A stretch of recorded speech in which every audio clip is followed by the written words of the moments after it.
Pride Stadium. Dusty Lidster and Dane Stewart as we kick off the 2023 high school football season in the state of Utah. The Bingham Miners coming in to take on the Lone Peak Knights.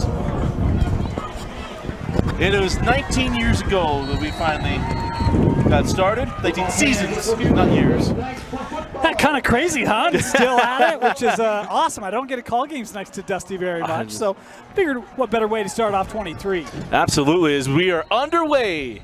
As that ball goes into the end zone, we'll bring it out to the 25-yard line where we get a first chance to see this Lone Peak Knight team. Dane, last year, so much uncertainty at the quarterback position. Caden Hodson was thrust into the starting position. Hadn't played football for over a year. He did an admirable job. He really did. He played really good football toward the end of the season. But now, with Blake coming in, this offense feels a little more settled. Yeah, 6'4", 180, senior quarterback Jackson Blake.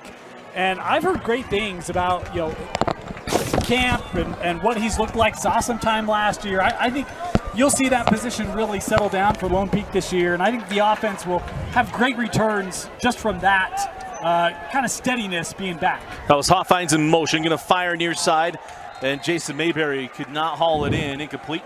It'll be second down and 10. And this is where you're going to hear a lot of new names in this Lone Peak offense. I mean, we talked about in our pregame show, return Brooks Wild out of the backfield, but when you look at this receiving core, there's some new faces, and there's going to be opportunities for kids to make plays and to really, shine on the gridiron this season. So second down and 10. Blake fires near side. This time Jason has it, and Mayberry up the sideline has the first down as he gets out to the 33, maybe 34-yard line.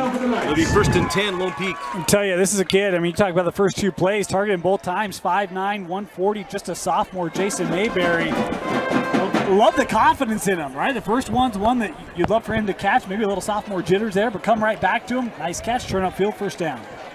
At some point in this broadcast, we'll bring in Jeff Hansen, Brian Brown, and Moose Bingham. They're roaming the sidelines, bringing us in some of the great insights they might have. As that ball goes over the middle, and it is complete for big yardage. Just tripped up inside the 45-yard line. Trey Robinson on the catch and run. First and 10 Knights at the Miner 34. Boy, and that was wide open over the middle. And fortunate that Cassini Afemui, the sophomore, was there. Otherwise, Robinson might be in the end zone. But how about the quick read there by Blake? Look near side over the middle, wide open. Delivers a bullet first down, and Lone Peak into Bingham territory. So first and 10 at the 34. 3-by-1 formation.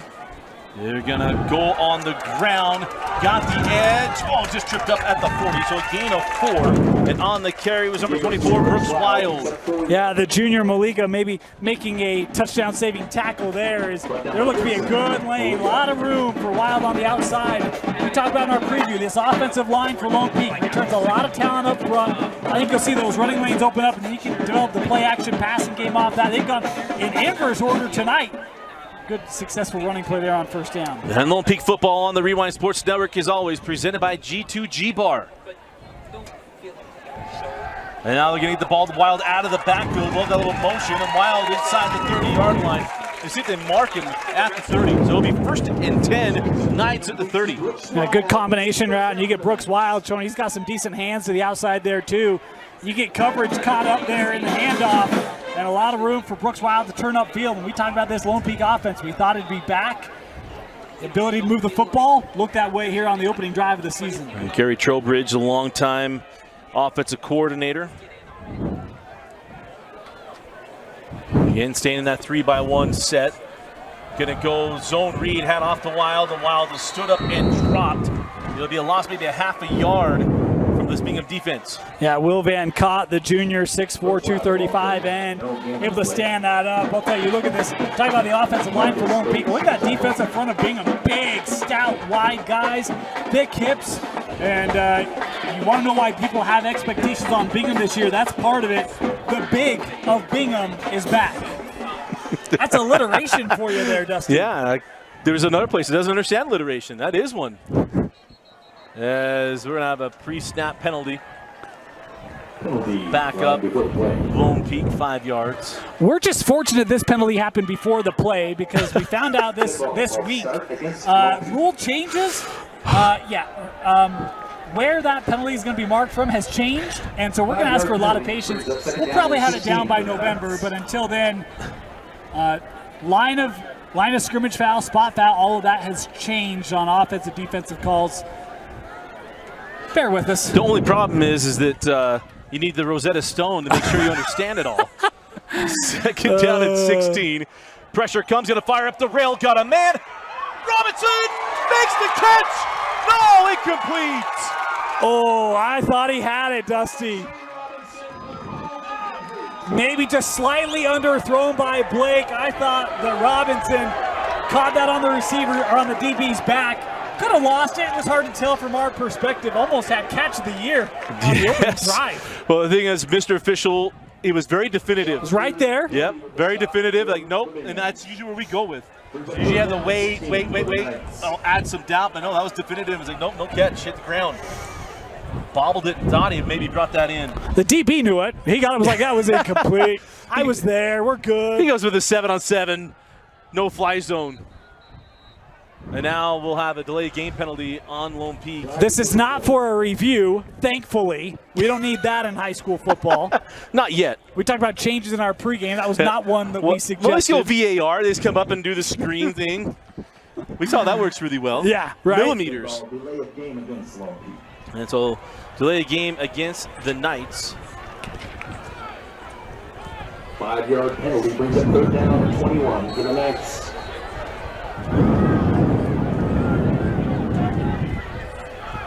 He's going to throw on 3rd down and 21. Over the middle, catch is made inside the 30. They'll be down at around the 28-yard line. And it'll be 4th down decision. Mayberry again over the middle. I don't know. We might got ourselves a future player here in Jason Mayberry. Yeah, felt good about it. Now Matthias Nawahine going to come in to replace Mayberry. And it's Jay Sean, not Jason. Jay Sean. Nawahine, one of the captains for Lone Peak this year. So 4th down and 8, 2-by-2 formation. Gonna throw, looking left, fires left short of the sticks. Catch is made, and Robinson upended. Nice job of coming up and filling the spot there. And it is turnover on downs. That was Moliga once again. We talked about he made a nice tackle earlier on this drive on the outside run by Wild. That time coming up, upending the receiver on 4th down. Moliga has been a ball hawk here for this Bingham defense. So timeout on the field. We'll take it with them. Turnover on downs, 8:31 left in the opening quarter. You're watching the first game of the state. Oh, pardon me. I think we're staying here. They're not rolling through. So, again, you're watching Lone Peak football on Rewind Sports Network. Mr. Officials are all turned around. No one's stopping. We do have the stoppage on the field. So, TV timeout. We'll get this figured out. We'll be right back. You're watching Lone Peak football on the Rewind Sports Network. And welcome back in Lone Peak Football, brought to you by G2G Bar. G2G makes fresh, healthy, and delicious grab and eat food for busy people.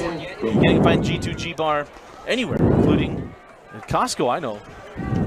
As they're going to come right out running with the football with the Bingham Miners. And I had a chance to talk to Coach Eric Jones, and I said, what's kind of the game plan here, Coach? He said, well, I want to figure out if we're still Bingham. And that means, can we run the football when we want to run the football? And they want to figure that one out. Here's a familiar name, Hunter Main, with the first play of the season, first carry of the season for the Bingham Miners. Of course, you talk about Bingham football. It's Carson Sudbury. Yeah. He was our most unheralded player of the year last year. He won't be unheralded now. The first name that came out from Coach Brockbank, and I asked about Bingham, he goes, we got to look at number 1. And it's a play-action pass, pressure coming from behind. Gets that one off, catch is made, 1st down and more at the 35-yard line, give him the 36 on the catch and run is Tristan Brimhall. Yeah, nice split of the defense there. You can tell Lone Peak, they know where number 1 is. And, I mean, that bootleg, you got multiple Knights bearing down on Salazar. Does a nice job to dump it off. Love the movement after the catch there by Brimhall. Salazar still in a bit of a quarterback battle with the Rona Kaili. Salazar played the best down the stretch. Salazar just a junior, and there is Sudbury, and Sudbury chopped down after a gain of 2. It'll be 2nd down and 8. Hit by Jackson. It's one of the things for me. I mean, everyone knows Sudbury comes back, but who are the other guys that are going to step up, right? And be that the receiving core quarterback. And you talk about quarterback competition in the backfield. Never a bad thing to have guys who can push and try to get the best out of you. Salazar gets the opening day start. It's looked good here early on. Some of the reads he's made. We'll see if that can hold here over the course of the rest of the night. 2nd down and 8. And we're going to have a false start. Some of the stuff you're going to get first game of the season. Will be a little messy from time to time. Also want to thank doTERRA for being a sponsor of Lone Peak Football on the Rewind Sports Network. doTERRA is a proud sponsor of Lone Peak Football. doTERRA products help athletes around the world maintain the highest level of health and wellness. Learn more about how you can up your health and wellness game at doTERRA.com. Oh, Lone Peak got the defensive false start call. I got to tell you, that's my least favorite thing in high school football. Well, we asked about changes. You didn't mention that, Dusty. I didn't. I really should have. And there's no restricted area. I was really curious where you were going to go. Most of my arguments have been basketball. Oh, mishandled the snap. Salazar able to get it back. It did get back to the line of scrimmage. It'll be 3rd down and short. And now see if Coach Denny heats it up a little bit here on 3rd down and short. And a pretty good play there by the junior just to get back to the line of scrimmage. That play looked like it was going to be a problem. Maybe give up the penalty yards. Salazar able to get back on it. To mimic Dusty's verbiage, you know, we can trust these kids to drive on the interstate, but we can't trust them to get back on side, right? So exactly. Yeah. Well, and we can trust these officials to do the same. And we can't trust them to tell if they got back on. What are we doing? 3rd down and 3. That's at Dusty Lister on Twitter. There's a pitch and a 1st down carry, still on his feet. Inside the 45-yard line, down to the 42. And how about the run from Hunter Main? He's a big kid. I mean, they've got him listed at 6'2", 190. He's every bit of that. And that's been their best play here in the early going. Wide receiver coming in, little toss. He's brought some physicality out of that backfield in the run game here for the Miners. Want to thank Tire Factory. No stress with Point S Tire and Auto Service. Tire Factory Point S is in American Fork. Nice seeing AF Company saying go Knights. 5:24 on a rolling clock. Got to hurry. Play clock was down to 3 there again. Too. Our play clocks were not synced. Did you notice that? I did not. No, false start, so it wasn't delayed game. Against the Miners. So new stadium at Lone Peak. I mean, it is a welcomed change. Yeah. Although tonight it would have been fine, but yeah, you get a cloudless sky. It could be a rough night. You can see the old press box across the way. You were looking into the sun. That was brutal as we get another false start on Bingham. Well, actually, we never know anymore if it's false start or an offside penalty. And it was offside. The tip was a Lone Peak fan yelling, "Watch the ball." Keep it away. Yeah. Great insight from the bleachers there. And by the way, if you didn't catch our pregame show, first of all, where were you? Secondly, go back and rewatch it on KSLSports.com. An hour and a half of Dusty, Dane, and Jeff. Got to give it to Jeff. He did good. He did. He did very well. He was a little nervous whether he'd have enough content. He brought it. Yeah. He might just be a VP at a different place, but he's a VIP with what we do. Look at that. Yeah. Look at that. Back to Maine again on that center toss, and Maine wrapped up and then driven back. That was Mulutalu, the spot Mulutalu the second. Making the stop there. The state is really hoping right now there's a typo on this Lone Peak roster. That's a 6'4", 255 sophomore playing the end under Coach Ryan Denny. Yeah. Famous words in a movie, good luck. Wearing number 0, he's not a nothing. Not a nothing. That's a double negative. My English teacher would be really proud of me right now. We'll go triple negative for the night, so yeah. 2nd down and 7. Pulls it, throws in the middle. Oh, the dangerous throw.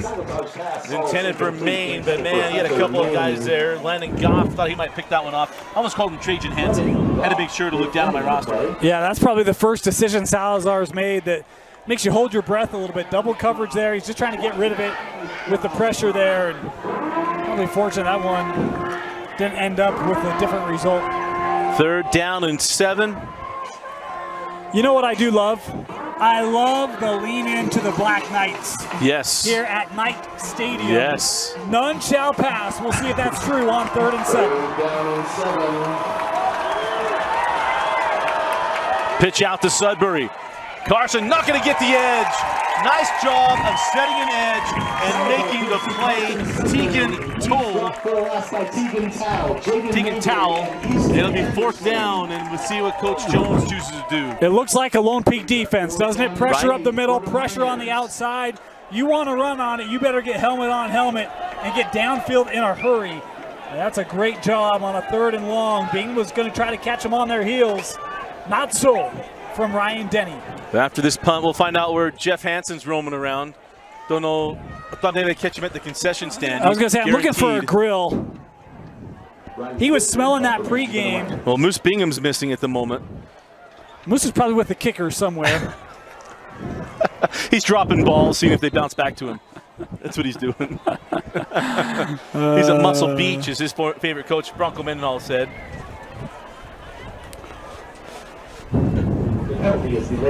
So delay a game against Miners.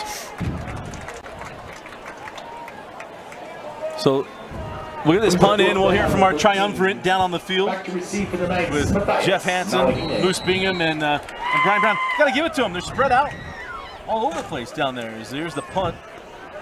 And it's going to take a minor roll and a major down. Oh, how about that? One. How about that? All right, Moose, go ahead. Tell us how great special teams are. The ball is down at the 1 yard line. It'll be 1st and 10. Lone Peak Knights.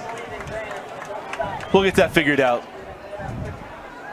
That was a great lead in, Dusty. It was. A+ on the lead. We'll get it. We'll figure it out. We'll take a quick break. We'll be right back. All right. Welcome back into Lone Peak High School. Let's try this one more time. Moose, go ahead and unmute yourself. Moose, how nice was the special teams play? Oh, that was a beauty right there, if you can hear me. I've never been so excited to watch a special teams play in my life. It's finally football season, gentlemen. Great snap. I love the rugby style coming into it, and the roll was just perfect. I mean, what can you say about that except for just beautiful, amazing, and incredible. I'm so stoked to be here. And let's get out to Jeff Hansen.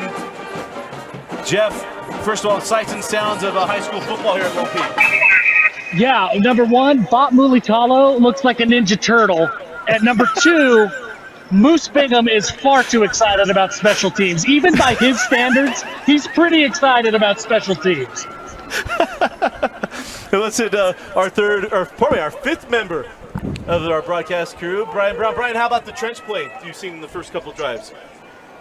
Yeah, you talked about Bot Mulitalo, and he is being negated a lot right now because he's out there so wide, and it's making him mad like Raphael. That's what's allowed Bingham to really move the ball.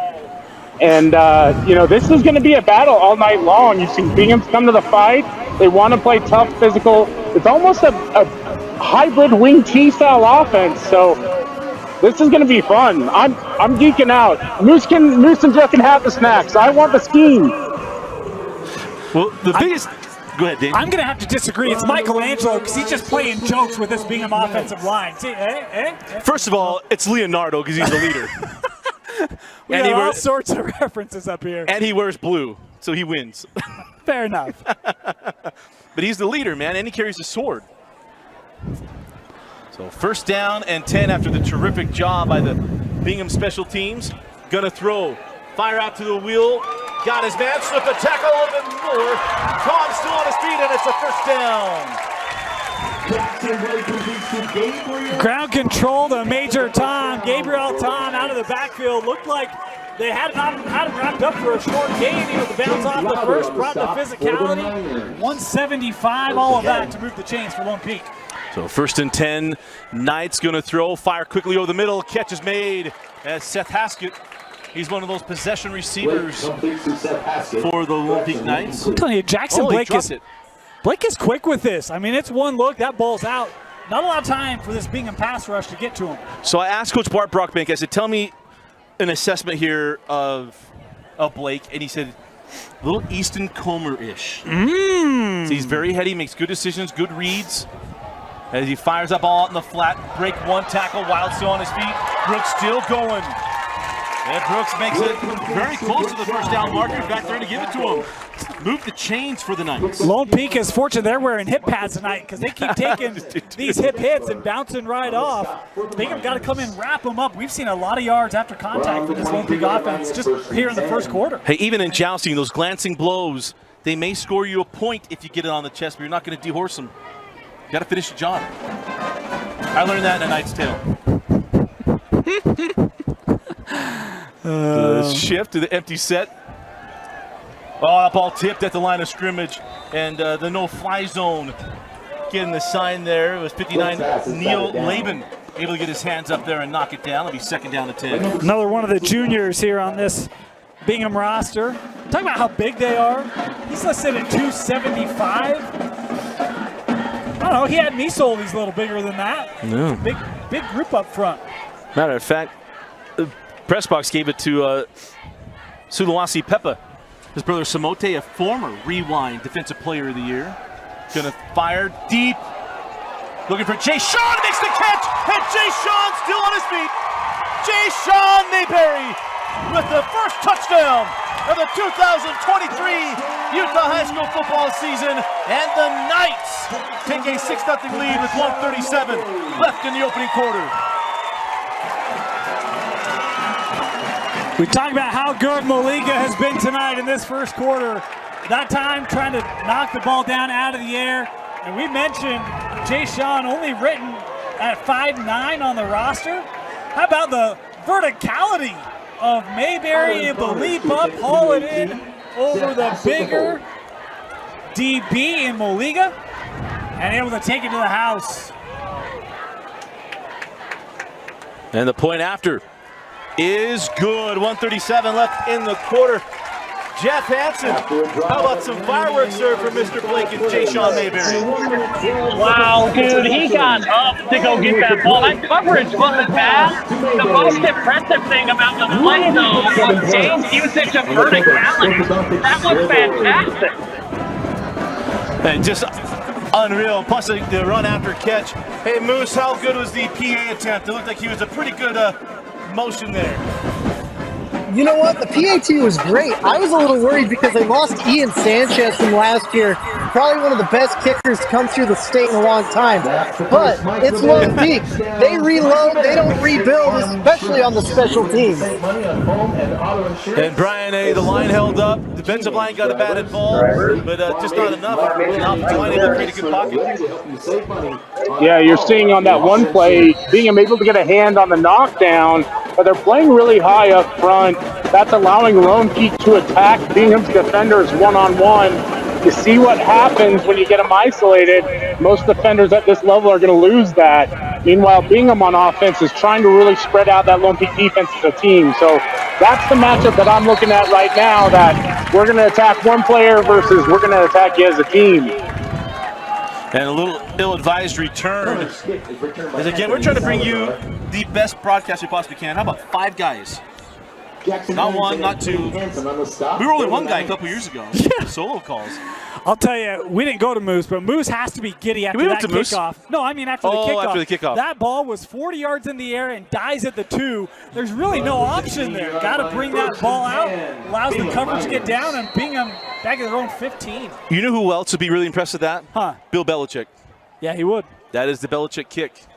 They come right back, and it is Maine on the carry. No, pardon me, that is Sudbury. Man, 1 and 7 is going to get me all night. That is a not an easy pickup. Not for a guy pushing 40 anyway. Second down and 6. But a beautiful night at Lone Peak. We wait for football season. I always joke around, and I mean it. There's 2 seasons on Rewind. There was football season and waiting for football season. We just entered football season. It feels so good. 55 seconds on the running clock left in the opening quarter. Gonna go to Sudbury. Carson finds a seam, has near first down yardage. Actually gonna give it to him at the 26. So move the sticks with 46 seconds left. Probably the best run of the night there for Sudbury. And, you know, I've given it to him a couple times. I like the versatility we've seen from Bingham tonight. Talking about all the headline of Carson coming back, what a great year he had last year, but it's about spreading this thing out, getting the ball in many people's hands, trying to get that defense flying different ways to open things up. And Sudbury able to take advantage there with a nice gain and a first down.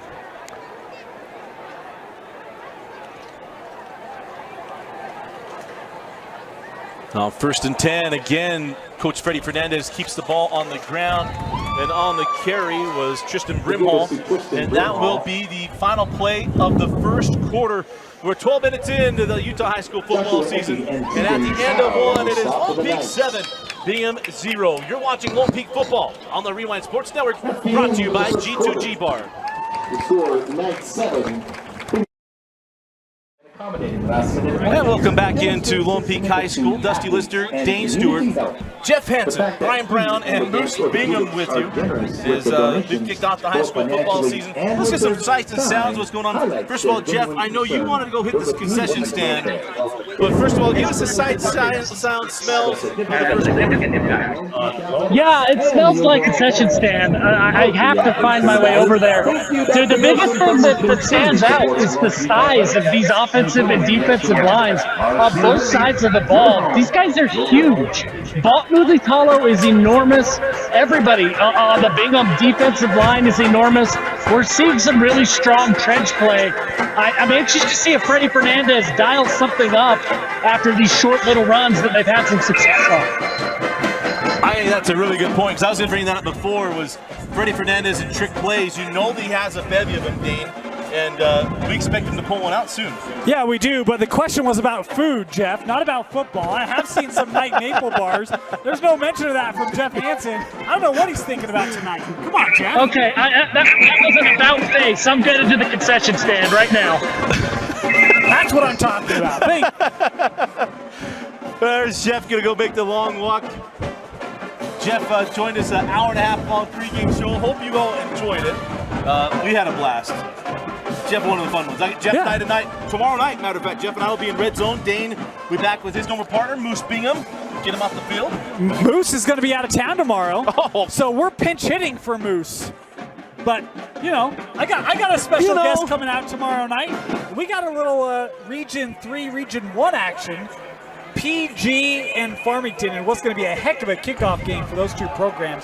Big expectations for both. Week 1, we'll get it started right. You know, Moose Bingham missed the semifinals and championships because he went to Thailand, and now he's missing week 1 of the high school football season. That's okay. I'm sure he'll tune in. And we're going to have a false start or an offside penalty. It's the hard part with the rule, right? Because you never, I used to jump on it, big, oh, it's this. And then we got to wait a second. And there's a false start on Bingham, and those infractions have gotten to Freddie Fernandez's offense here early on. A lot of graduates from last year's team, including on the front. Here's my favorite line. I asked Coach Jones, I said, what do you expect tomorrow night? He goes, Dusty, I feel like a 5-year-old on Christmas. I don't know what to expect. That's how Dusty feels too. I do, in a much he does different know way. what to expect though. Just fun for me. As they hand off, and it is Brimhall across the 30-yard line to the 33. Yeah, he was like, it's just like Christmas morning as a 5-year-old. I don't know what I'm getting. It's a big run there for Brimhall. I mean, you talk about, you try to get in short yardage situations, and Jeff talks about dialing plays up. Hard to do that when it's 2nd and 8, 2nd and 9. Right. And you're trying to get first downs. You get that, you've got a 3rd and short, 3rd and 3. We'll see how aggressive Bingham looks to be here.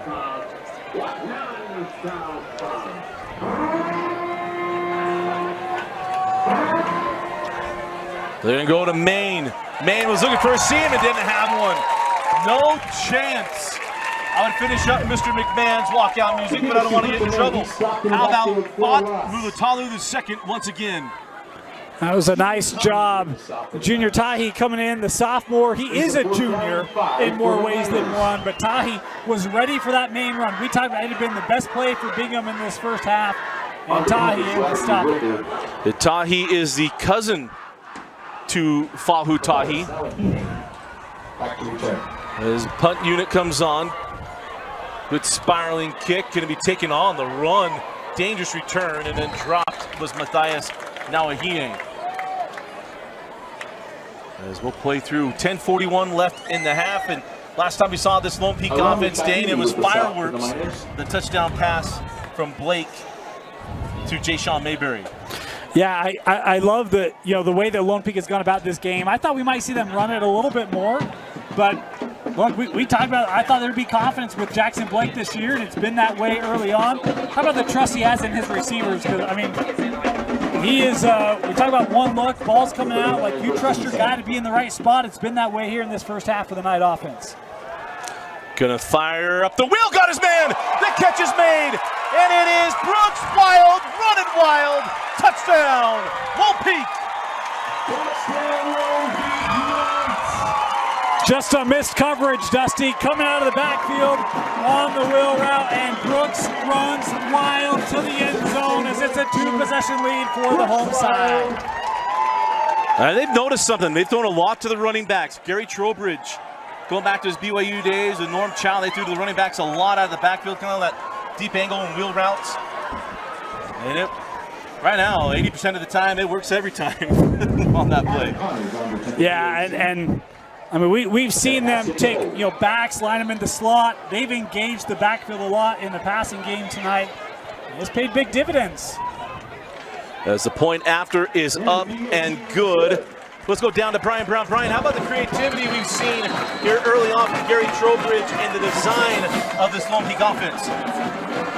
Well, Dane is exactly right. It was the wheel route that was wide open, but part of what made it so open was Blake looking off the safety on that one, drawing the defense to the far side of the field, and then finding his man. It was a great catch and just a really creative call coming right out of the turnover on downs for Lone Peak there. Yeah, just really impressive. I love what they've done. They're throwing the balls to the backs. You got an advantage. And when you get that stuff done, you're making the linebackers think a lot. When you get them thinking, they don't move as fast. Yeah, and I mean, right now it's Lone Peak's game. They've been controlling this early on, and love Brian calling out the ability of Blake to move that safety. You talk about the Comerish, right? Yeah. That's what it is, right there.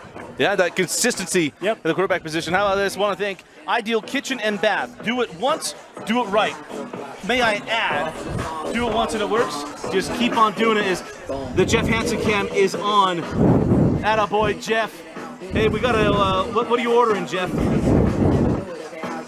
Yeah, getting a hot dog now, but I just had a maple bar on a scone, and it was unbelievable. When you're down there, be sure to ask for Sarah Hamblin. Say Dusty sent you over there. She'll take care of you. We have a new concession stand. Free shout out to Dr. Hamblin's wonderful wife, Sarah. And down there, taking care of us up here pregame as well. Brought us some snacks. Yeah. Well, Crumble took care of us. Crumble, one of the great sponsors here for the Lone Peak Nights on the Rewind Sports Network. Adam Connors to kick off for the Knights. They came in, I mean, I won't give the whole backstory, but they came in to take care of us. Crumble Cookies in American Fork and Linden, bringing friends and family together over a box of the best cookies in the world. All I know is, if you're watching the pregame show and there was a moment my eyes got really big, that was the moment. That was it. And actually, the next thing I was thinking was, Austin Bigelow, do not steal my cookies. He knows better than that.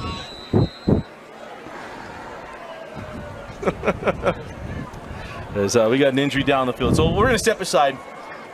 10:31 left in the half. You're watching Lone Peak football on the Rewind Sports Network. And welcome back in. Dusty Lister, Dane Stewart, Jeff Hansen, Moose Bingham, Brian Brown with you. First and 10 from the 20-yard line. He's going to throw, fire quickly over the middle. It's Sudbury, and Sudbury is buried quickly by Landon Goff at a gain of 7. This is an important drive for Bingham. I mean, you talk about the need to be able to answer back on the road, go down quickly, 14-0, and we show something here. It's funny, I had another coach from a different school that told me they were really impressed with what they saw with Bingham. They had a scrimmage against Skyridge, and he said they really impressed me. He's like, I didn't know what to expect out of Bingham. He said that team's going to be really good. And I think it will be. They're young. Yeah. This is a team, they're looking toward 2024. Yeah, it's a lot of juniors. We've seen some sophomores. It is a young group.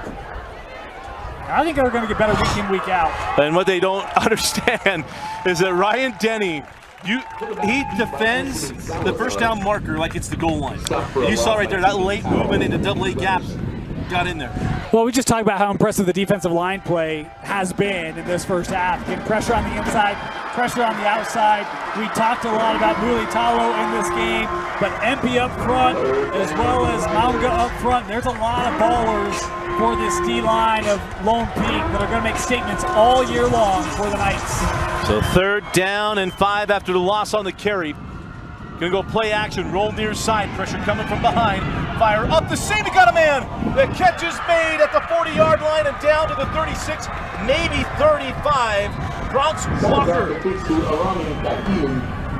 Boy, how open was Bronx on the play, got lost down the field. Had to hold up for that one, didn't matter, that's how open he was. And for the first time tonight, Bingham into Lone Peak territory. Well, down in the press box, they called it Kaili. Don't know if that was a quick change, but I'm going to think we were right there on Bronx Walker. But 1st and 10, Bingham, biggest play of the game, and that was what I talked to Coach Jones is, hey, tell me a little bit about your QB. He said, look, he can throw the football. And they're going to go on the ground with Brimhall. Brimhall gets a block downfield. Brimhall to the 10, to the 5-yard line. It'll be 1st and goal. Bingham actually marking at the 7, but 1st and goal, Miners. Boy, how about back-to-back big plays for this Bingham offense, an offense that had really kind of been gummed up on the ground, but that big passing play, now you get a big run to the outside, and now all of a sudden, you get a little bit of confidence going, you get that offensive line winning some battles, you're inside the 10. Let's see if the Miners can finish this off with points. An old Sage play caller on the sideline, Freddie Fernandez, one of the legends coaching here in the state of Utah. 1st and goal, going to go to Sudbury. Slips 1, goes into a pile of defenders, a gain of a yard. It'll be 2nd and goal. Do you have a problem if I start calling that the Freddie formation? Because that's all the way back to Roy. Near and far, yeah. Very few times do you see it anymore. Well, back in the day, the old Raider offense in the 70s and 80s, they lined up in I, they lined up in near, and they lined up in far.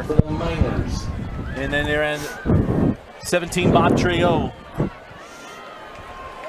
Bob Trejo, Marcus Allen, 83 yards for the touchdown. He's going to throw, fire to the end zone. It is Sudbury diving in, touchdown. Bingham Miners. Well, if you fall behind Carson Sudbury, you're in trouble. Yeah. Nice read there by Salazar. Thought that might be covered, but puts it right in front. Arrington can't catch up to it. And Bingham gets the all-important answer they needed.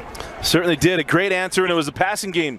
Got it going. It was a big throw to Bronx Walker. And then the drive finished up after a great run from Brimhall. And then finding Sudbury for the touchdown. And they go a little Daffy Duck. We got to get Moose's opinion on this, huh? I bet Moose is just, I mean, he's thrilled. He's champing at the bit, to say it correctly, to be able to talk about this one. The kick is up, and it is good.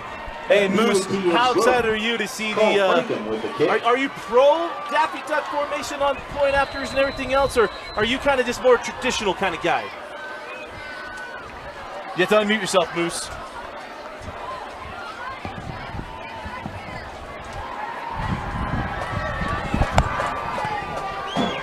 Hey, Moose, go ahead and unmute yourself. You can go, man. No, we're not going.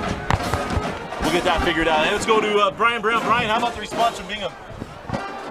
Yeah, it was a great response, Dusty, and you mentioned it was through the air on the play action. They got the defense chasing across the field that allowed the offensive player to get open, and then you see a lot of hands on hips there from that Lone Peak defense. It's that ground and pound. You talk about far and near in the formation. It's still just very smash mouth style football, and it gets Bingham back to within a score. All right, Moose, let's try one more time. Let's unmute Moose Bingham. We'll get that figured out in a second. Hey, Jeff, how was the trip to the concession stand? Concessions are good, man. I'm here at the hot dog line just waiting. It's so close. These guys are 1,000 degrees. They're slaving over this, but it's great. Hey, I got to point out, they talk about the new stadium for Lone Peak. They wouldn't put in a new concession stand. So they're using containers as concessions for the time being. So, but a beautiful new stadium here in Lone Peak. Which is kind of nice because you don't even have to move the food, right? You ship it in the container, you just walk right in, turn around. That's how it works, right? Yeah, exactly how it went. Yeah, it was food delivered from sea to plate. And it cleared customs super fast, is what I understand. Yeah. Tell you what, though, is this now the biggest stadium in the state? Ooh. It's going to be close, Got to be isn't really it? close. Corner might be bigger Corner might be bigger. Harriman is really, really big. Good call. But I think these are the same stands over there. But you also have the old full stands on the far side. Right. That would be really close. Alta was really big. But they didn't have the double full stands. As the kick will go into the end zone. We'll bring it out and bring back out this Lone Peak offense that Dane, I think last two possessions led to touchdowns. Yeah, and really the last one was a quick strike. Bingham just got on the board. Here's a time for the defense to get back on, say, hey, offense, we got your back. We're going to get you back in this game. We'll see if Lone Peak can keep that rhythm going, what they've built here on these last two drives. Yep. Let's talk about Tech 9, a proud sponsor of Lone Peak football. Tech 9 happily with Tech 9, where Utah goes for custom software development. Also, Tidal Ram. Start your remodel right with dust-free demolition. 1st and 10 for the Knights. Again, trips to the far side. They're in motion a man near side. Looking back up that wheel route, and that ball may be tipped at the line of scrimmage as it falls harmlessly to the turf. I thought Will Van Cott maybe got a finger on that, Dane. Yeah, and I think that's one I really like the play design there. You send guys down the middle, try to pull those safeties, get one-on-one on the outside. Hoffein's usually going to be able to come back and get that one.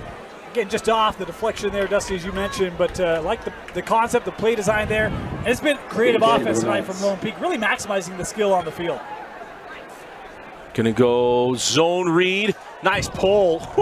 Maybe think different at the end. Nice gain on the carry. And Tyson McBride. Thank you. A name we talked about last year with this Bingham defense, if my memory serves correctly. Yeah. Of course, I got McBride on my mother's side. Good to see him represent the family. I'm sure we're related, but because that's how I would play. Yeah, absolutely. Of course. That's a pop right there. That's going to make Jackson think. He hasn't really been touched tonight. Hasn't been pressured.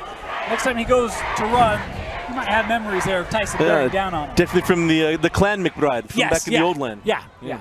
3rd down and short, fire quickly, catch is made, and some yardage after the catch. It'll be 1st and 10 from Logan Hoffines. Boy, kind of surprised there. I don't know if that was the call or miscommunication. You got 3rd and 4, and your whole second level dropping back 10 yards. You're essentially giving that 1st down on an underneath route. I don't know if they were expecting something deeper, but good read there by Blake. Again, just take what they give to you. Move the chains, 1st down. Yeah, they give up that much ground. Just, hey, hook up. Right.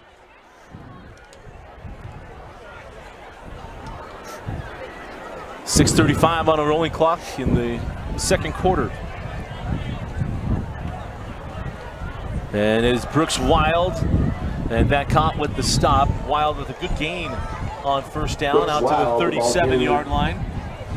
Yeah, nice job by Van Cott there. I mean, you want to make certain he doesn't have that cutback lane available. You hang out, able to break in behind that offensive line, bring him down. But you talk about the big boys up front for Lone Peak, able to plow the road, still picking up 4 yards there on the run.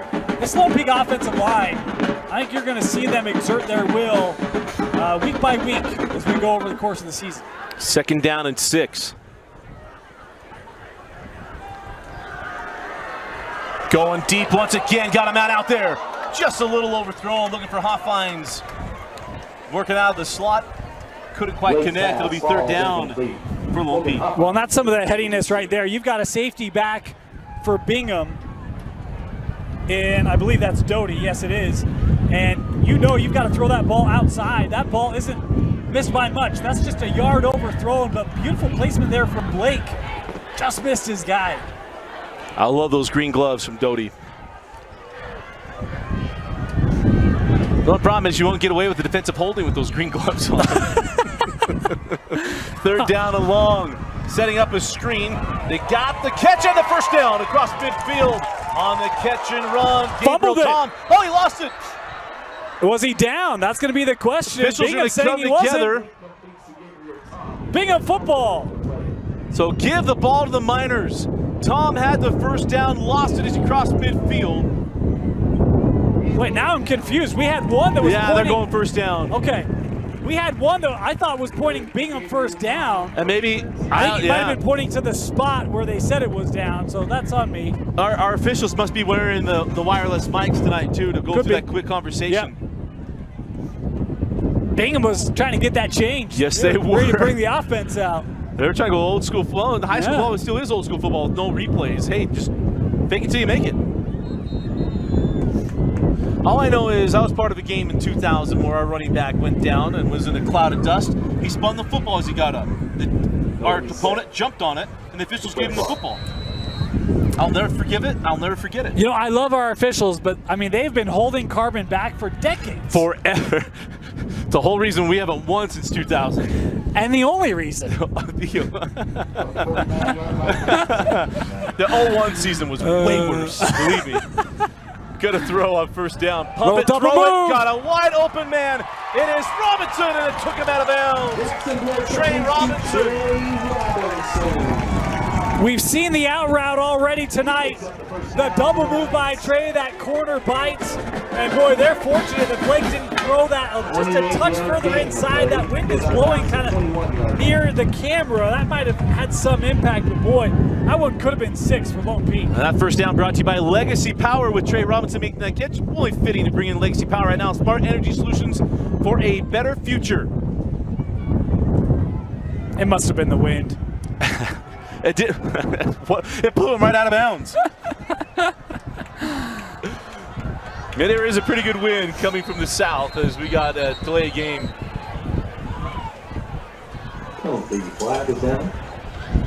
And I don't think these are new play clocks, right? I don't think so.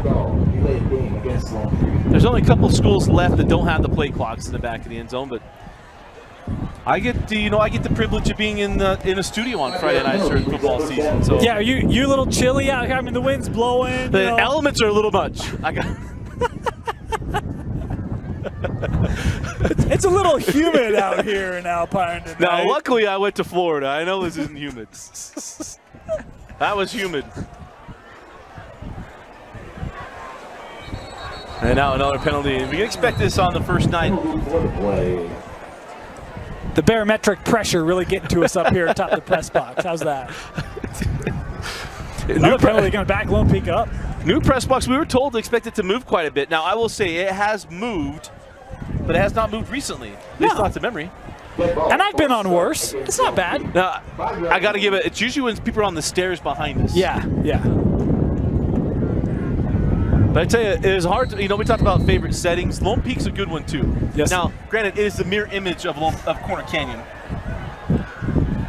It's going to throw on first down and long, and that ball maybe tipped again, a little affected there. Falls harmlessly to the turf. Pass is incomplete. That's one trying to thread and just a little off the mark there. Do you want to know how we're not used to regular season? You got Seth Haskett running down in the back of the end zone to get a ball. He's used to doing that in practice. Hey, fella, you got 25 seconds. Fair point. Second down and 20. Gonna run it. Wild off the edge, and Brooks gets down to the 25-yard line. It's a gain of 6. Gonna make it third down and about 14 yards. And we talked about some of these players for Lone Peak tonight. How about Gabriel Tom on that run? Comes up just 5'9", but he's not afraid to lower the pads and try to create a block. His block really sets that edge for Wild to get around. He'll pick up 5 yards. Nice help there by his backfield teammate. So third down and 15. Third down and 14. I'll call it 14, sorry.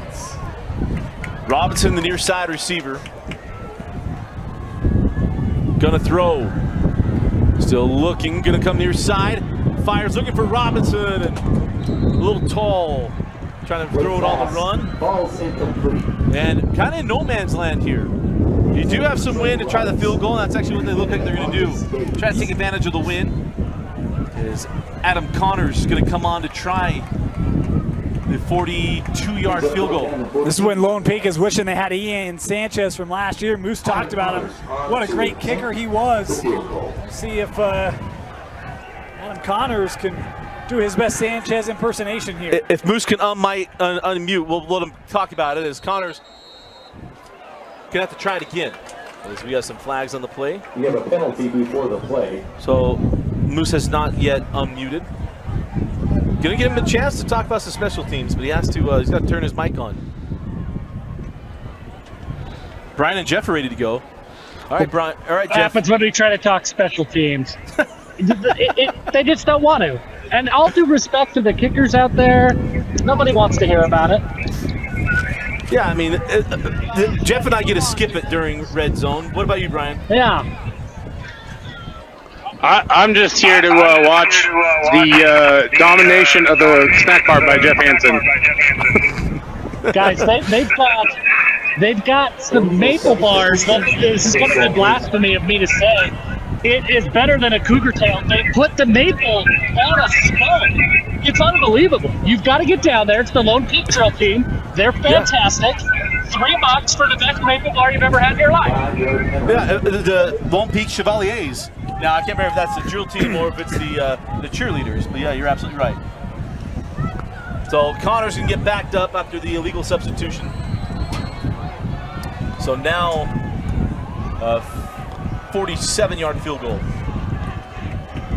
I thought maybe a flinch up front. It's got the distance. How about it? Right down the pipe. 47 yards out, no problem. It would have been good from 57. How about the kick from Adam Connors? Moose, you'll love to see it. Love to see it, Moose. I'd love to see you unmute your mic, but it isn't working for some reason. Hit refresh and put the stuff back in, buddy. 3:50 left in the half, a 47-yard field goal. Take advantage of the wind, and it's 3 straight scores on 3 straight possessions. Yeah, and tell you what, if I'm a Lone Peak fan, I'm just grateful we had points. Jackson Blake didn't have the same rhythm he had in the early drives of this game for Lone Peak. You wonder if that hit. We talked about that big hit from McBride, maybe rattled him. See if he can settle back down into the rhythm he had in the first quarter. Lone Peak football on the Rewind Sports Network, also brought to you by Black Desert. Remarkable within reach. And then Walmart. Save money, live better. And as always, presented by G2G Bars. Helping busy people eat well when they're on the go. Fresh, healthy, and delicious. When you eat one, you'll know. That's kind of my motto with maple bars as well. You eat one.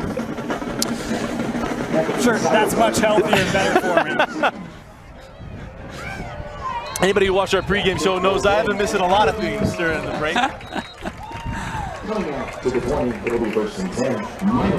You can hit the gym all you want, but if you eat too many maple bars, you can't see the difference. Yeah.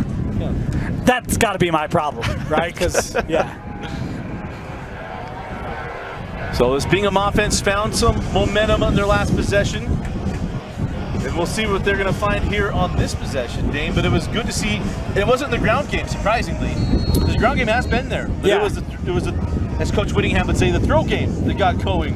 Please don't use that term. It was. Salazar did a nice job on the little bootleg and found his man wide open. Gave him great momentum. I mean, they finished that drive out stout. See if that momentum can carry over here. Main in motion.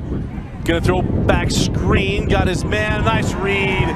Nice job at taking your keys. Matthias Nawahine. That's what your captain does. All right, now here's the deal. Bring out the matrix. Was the penalty behind the line of scrimmage, in front of the line of scrimmage? Did he get beyond the line of scrimmage? Or? No, I'm guessing it's a legal formation. Well, that's not fun, Dusty. Come on. Well, so then it'd be at the line of scrimmage. Well, the flag is sitting behind. So they always try to get it near the infraction spot. Illegal shift. 2 men moving at the same time. Penalties decline, they're going to take the play. So close. So close. But yet so far away. And I'm not singing. There's only certain Lone Peak parents that got to listen to me sing all summer. You know, I really feel robbed by Jeff Hansen. He spun Sing a Fight Song. He did. But he did. He went to Go Falcons. That's not a fight song. I think he knows his school fight song. As they're going to keep the ball on the ground here on first down. And on the carry, number 21, that is Chase Swenson, with the name that Coach Jones gave me. He said, hey, we got some guys. We'll see how we work them in. And Chase Swenson was one of those names. He said last year we had a three-headed monster running the football. And said we'd love to have it back this year, but we'll figure it out. And they're going to throw the ball, 3rd down and 6. I do like how many guys they're trying to run the football with. It feels like the Bingham of old, right? When they would hit you with 6, 7 different running backs in some form or fashion. Not all running backs, but just creative ways to try to get the ball to athletes in space. And we've seen them go back to that here tonight. Just no quarterback sneak on 1st and 10. What about 3rd and 6? 3rd and 6, fake the run, gonna go with Maine on the reverse. Got a blocker out in front, and Maine gonna have the first down a little bit more. Goes out of bounds at around the 38, 39 yard line. It'll be 1st and 10, Bingham. Boy, how about the offensive line on that play? Such a good job sealing off. Thought there were a couple of lanes for Lone Peak, but the line able to stick with those defenders and give enough room for Maine to get outside. I'll tell you, I mean, I'm excited to see Maine with the ball in his hands down the field. Yeah. But man, running with Maine, they found something with a great option. Yeah. They found a wrinkle to use him.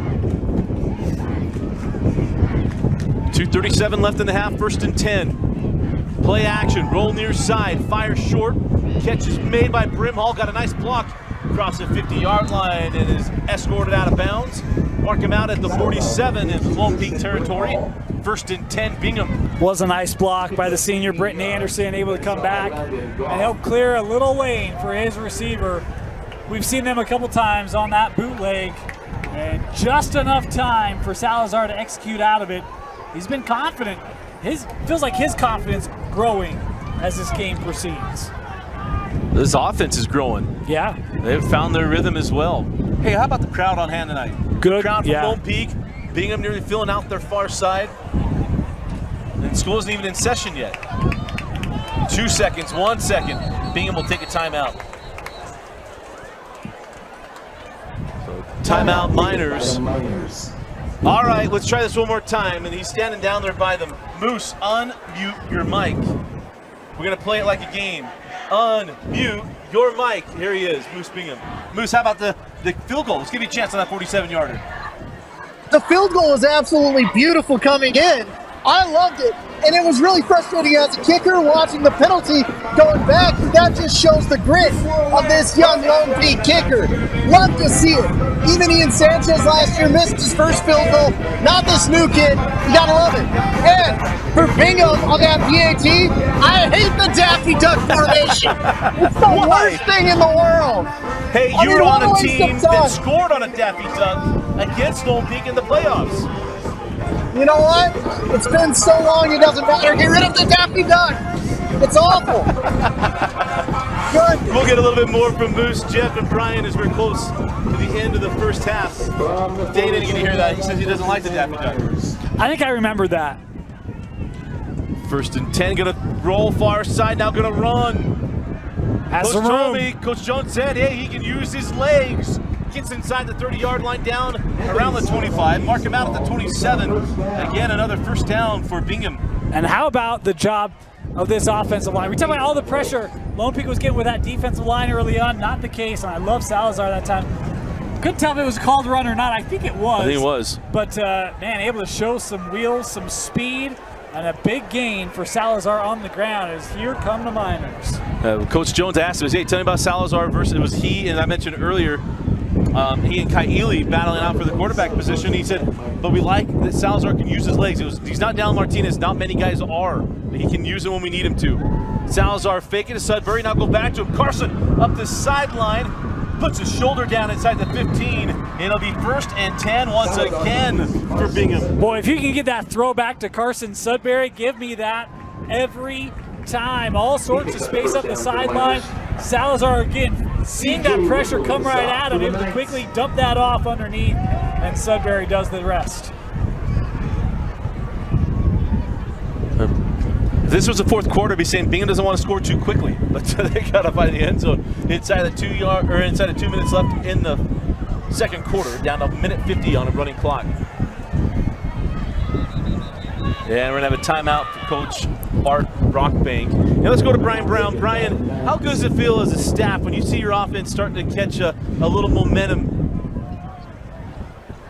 It's a great feeling, and I think it's one of those things that is so prominent about Freddie Fernandez is they want to stick with it constantly, right? They want to ground and pound, and I talk about that a lot. The other thing, when you're a coach, sometimes you have to make those little adjustments, and we saw on that last third down, Bingham went with more of their sprint, their dime package there, able to get pressure on play. He throws the incompletion, they force the field goal there. So it's always such a delicate balance as a coach, right? When to make the adjustment, how to make the adjustment. And you're seeing offensively, they've stuck with it, and it's paid off. Well, and it's interesting, all the movement and the using of the backs has kind of opened this up as well. It has, and that's the point of misdirection, right? You want to get the defense leaning one way and then cut back and cross the other way. That's the old Norm Chow style of play calling, and Freddie Fernandez, he is a legend here. For those who know, for those who don't, study how he calls plays and you'll learn a lot. 1st and 10, Bingham out of the timeout. Gonna keep it on the ground. Brimhall, how about this young man? Gets near the first down marker. It'll be about just shy of it. It'll be 2nd down and inches. Well, you run that play action enough times that, you know, that line starts to think, I'm not going to hand it off. I stop by Brimhall there. Big lane up front. Able to take it down inside the 5. Penalty marker is down. Stop me if I've said this in the first half. We got a penalty on the play. Beyond the line of scrimmage, on the line of scrimmage, or behind the line of scrimmage.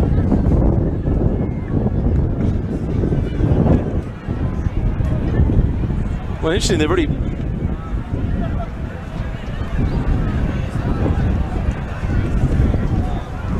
So Jaden Mayberry going to come off. The coming on is Toa Tonobasa. I think it's just a blood thing. Okay. No. Unsportsmanlike conduct on Lone Peak. Oh, helmet to helmet. With an ejection. Well, so that's not unsportsmanlike conduct. That'd be personal foul. Yeah, I mean, it looks like Mayberry's bleeding pretty well on that forearm. Looks to be okay, but well, that's one. There's a lot of different things that could be there. We don't like to speculate, won't, but. Well, so being ejected from the game is Fihi Maunga. Whew. That's a big one. We talked about him up front. His size and physicality he's brought tonight, and Coach Brockbank out. He wants to understand what this is now. Representatives from both staffs going to come out here. Because the thing is, if it's unsportsmanlike conduct, you get 2. But then you saw them. That's kind of interesting. You got to go through like one of the big 3 of why you'd have an immediate ejection there. And I didn't see anything after the play that looked overly aggressive or confrontational. Of course, it doesn't have to be, right? Big 3 can be a number of different things. Well, 3. Well, 3 of them. Math is hard. You know, but you're a math guy, so. I was waiting to see if we have a TV timeout for just Coach Brockbank going through things. Let's go back to our guys. Jeff Hansen, let's get some Jeff Hansen musings, if you will. Jeff? I got a question for you, Dustin. You told me it's Knight Stadium, right? One night? Knight, yep, singular. Yeah, somebody needs to tell the guy who made the banner of Knight Stadium, because it's Knight Stadium right on the press box. On the press box says Knight Stadium. Yeah. So, I don't know who's teaching plural and singular here at Lone Peak, but somebody's getting it wrong. I'll make a call. Thank you. Hey, we got to be phonetically correct. So, 1st and goal at the 2-yard line.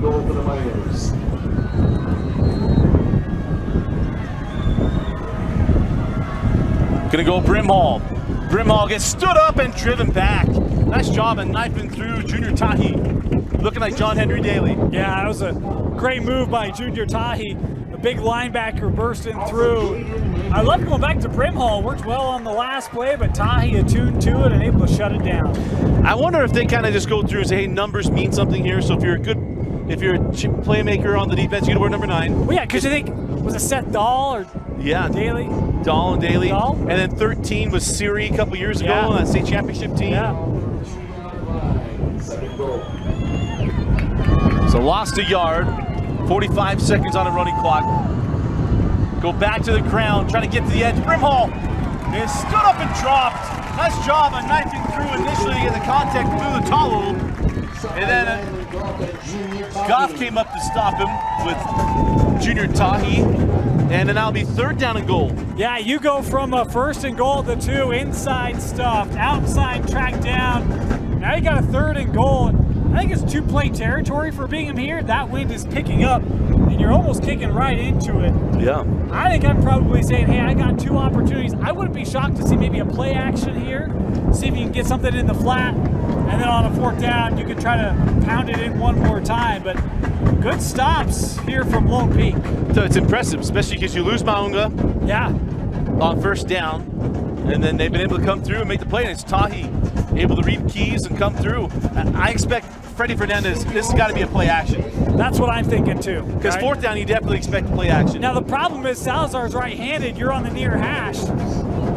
So you don't have a lot of room to work with that play action, but see if you can bring Sudbury across the front. Yeah. Maybe drop a player like Maine in the back. Well, yeah, because my main thought is he can go back to the wide side of the field. He can turn and throw that little throwback. The problem is with this window, that throwback is a challenge. It could hang up, right? Yeah. Sudbury comes back on the field. He was not on the field on 2nd down. It's a shame all those new houses to the south are not providing much of a wind block. At all.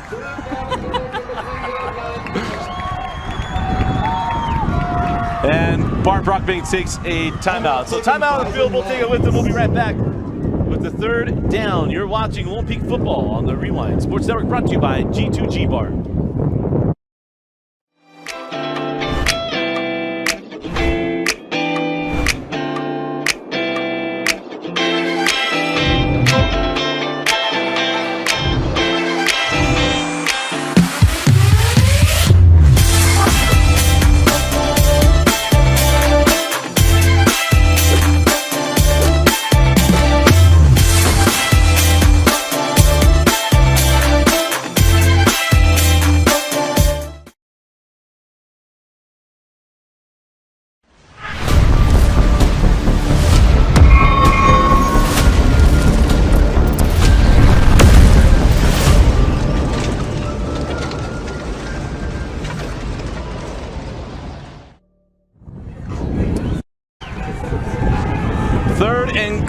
From the 4-yard line.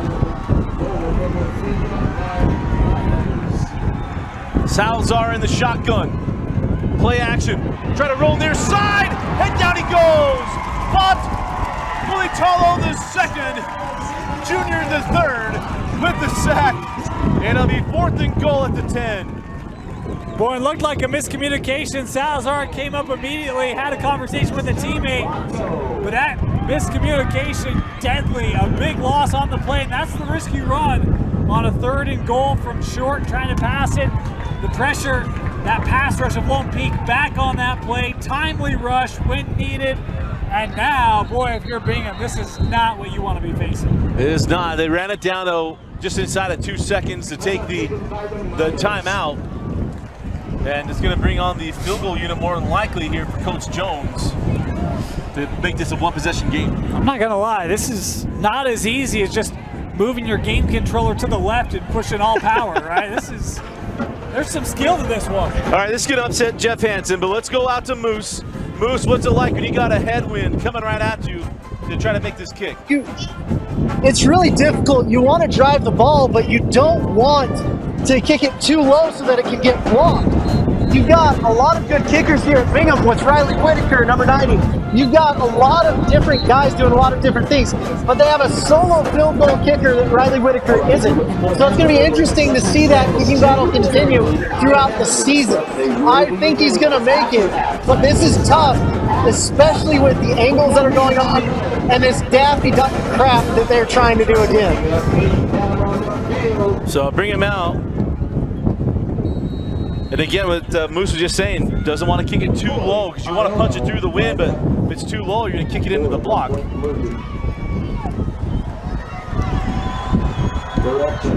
So Cole Frankham comes on for the 27-yard field goal.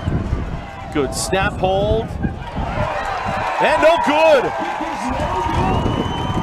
Moose talked about the angle, and it stayed straight.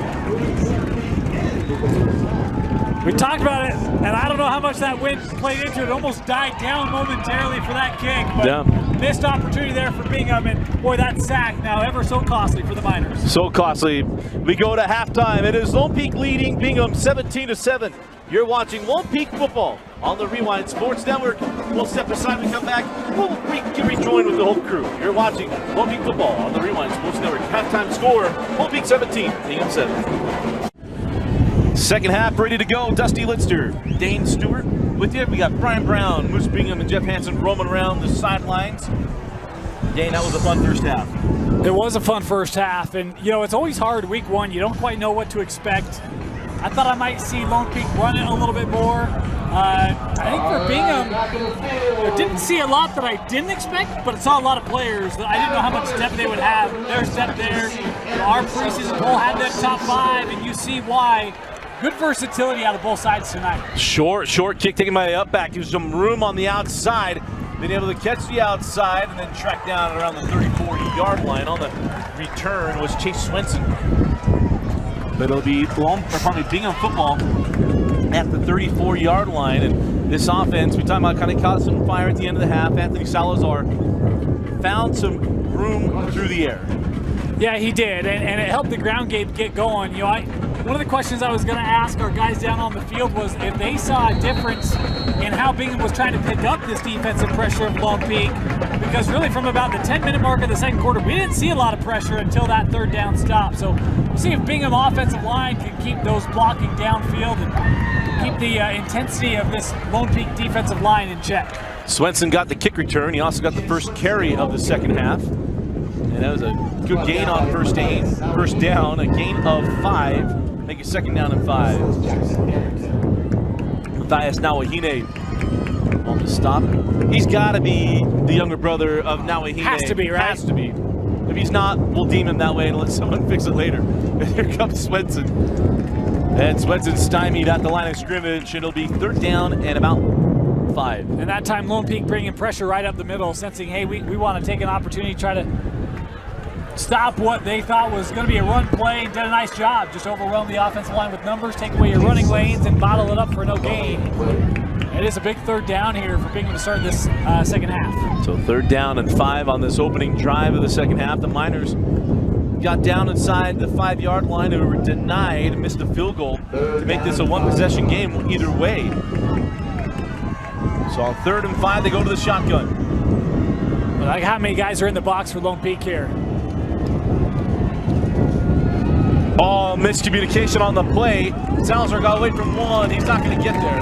After the 40-yard line, a gain of 1. It'll be fourth down and 4, and the punting unit will come on for the Miners. I thought for a moment he was going to pick it up. Looked like the middle there was open for Salazar. It was fortunate for Lone Peak defensively. They had a defender there to bring him down, but boy, yeah, you're right. Broken play there, trying to salvage it. Unable to do it, and Lone Peak will get the ball back. Opportunity for a big punt here can really pin Lone Peak deep. Nawahine back deep.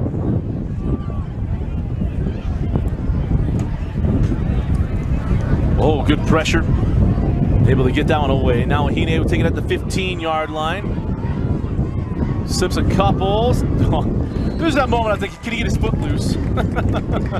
Couldn't do that. Speaking of Nawahine, I haven't to check and see if Shawnee Nordstrom's hanging out here. Bring some good luck to the Lone Peak Knights. Sure, Nancy Warner, if she's not here, she's watching the stream. I saw Coach Warner walk in. Yep. So Nancy's here. No, I should have made sure she came up and did an interview during halftime. We should have. I know. Should have. Things I think of after the moment. I know intern Kenzie would love to see Coach once again. Mackenzie did all the Lone Peak games with me last year. She'll be making her on-air debut tomorrow on the Red Zone. Hey, how about that? Awesome. We're going to have viewers in restaurants in Colorado, all kinds of people. I'm sending a link everywhere.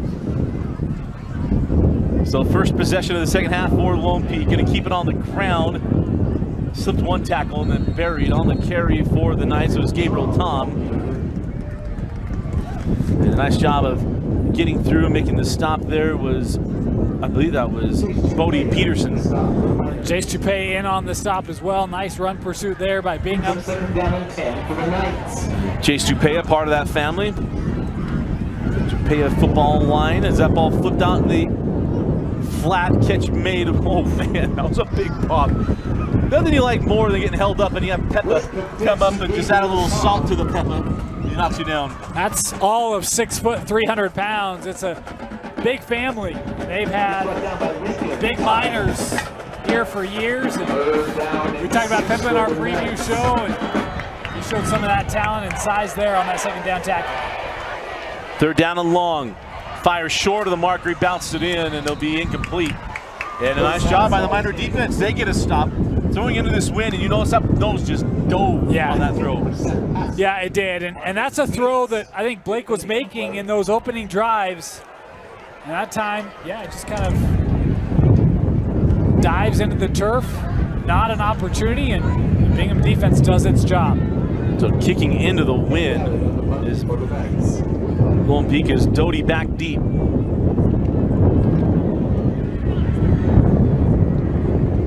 Get a good foot. You saw that ball die around the 45. It was touched by Bingham. Ball still loose. Doty has it. Or does he? No, Lone Peak has it. He cannot return it. You can't return the fumble on a return. And there's a Lone Peak football coming up with that. And that was just weird. Leslie Valgarston with the recovery. That's a hard thing. You see that ball dive, and you're trying to get under it as a fielder. And just doesn't catch it clean. It's now live on the turf. Doty thought he might have it, did not. Lone Peak, just like they drew it up, Dusty. You got to be yelling, Peter, Peter, Peter. Get away from the ball. But I don't blame him trying to make that catch. No. Just couldn't do it. So 1st and 10, Lone Peak after the muff punt at the 43-yard line of the Bingham Miners. Two receivers near side, one at the top of the screen. Shift. Empty backs. Blake has nowhere to go downfield. Nice job by that linebacking core, keeping everything in front of him. But Blake, nice carry, showing him a little wiggle there. Yeah, it was a nice decision. Lone Peak, we've seen a couple times where they take their two backs and run them up into the slots, and Bingham was trying to respond defensively, just able to get position, but really nothing open. Blake does a nice job just trying to get some yardage, picks up about 6. Again, Lone Peak football brought to you by G2G Bar, helping busy people eat well when they're on the go. Fresh, healthy, and delicious. When you eat one, you'll know. By the way, the peanut butter chocolate bar is absolutely spectacular. No joke. Gonna throw, second down and short, fires. Ooh. Nearly picked, nearly caught, but drops. That was Doty, I believe, trying to make a break on that. Yeah, I thought Charger Doty would be charging in the end zone. Yeah.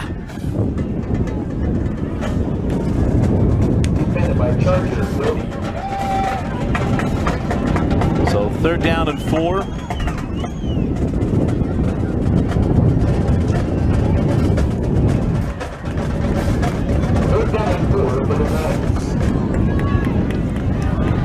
So 3 receivers near side, one at the top of the screen. Throw up the rail, that ball died again.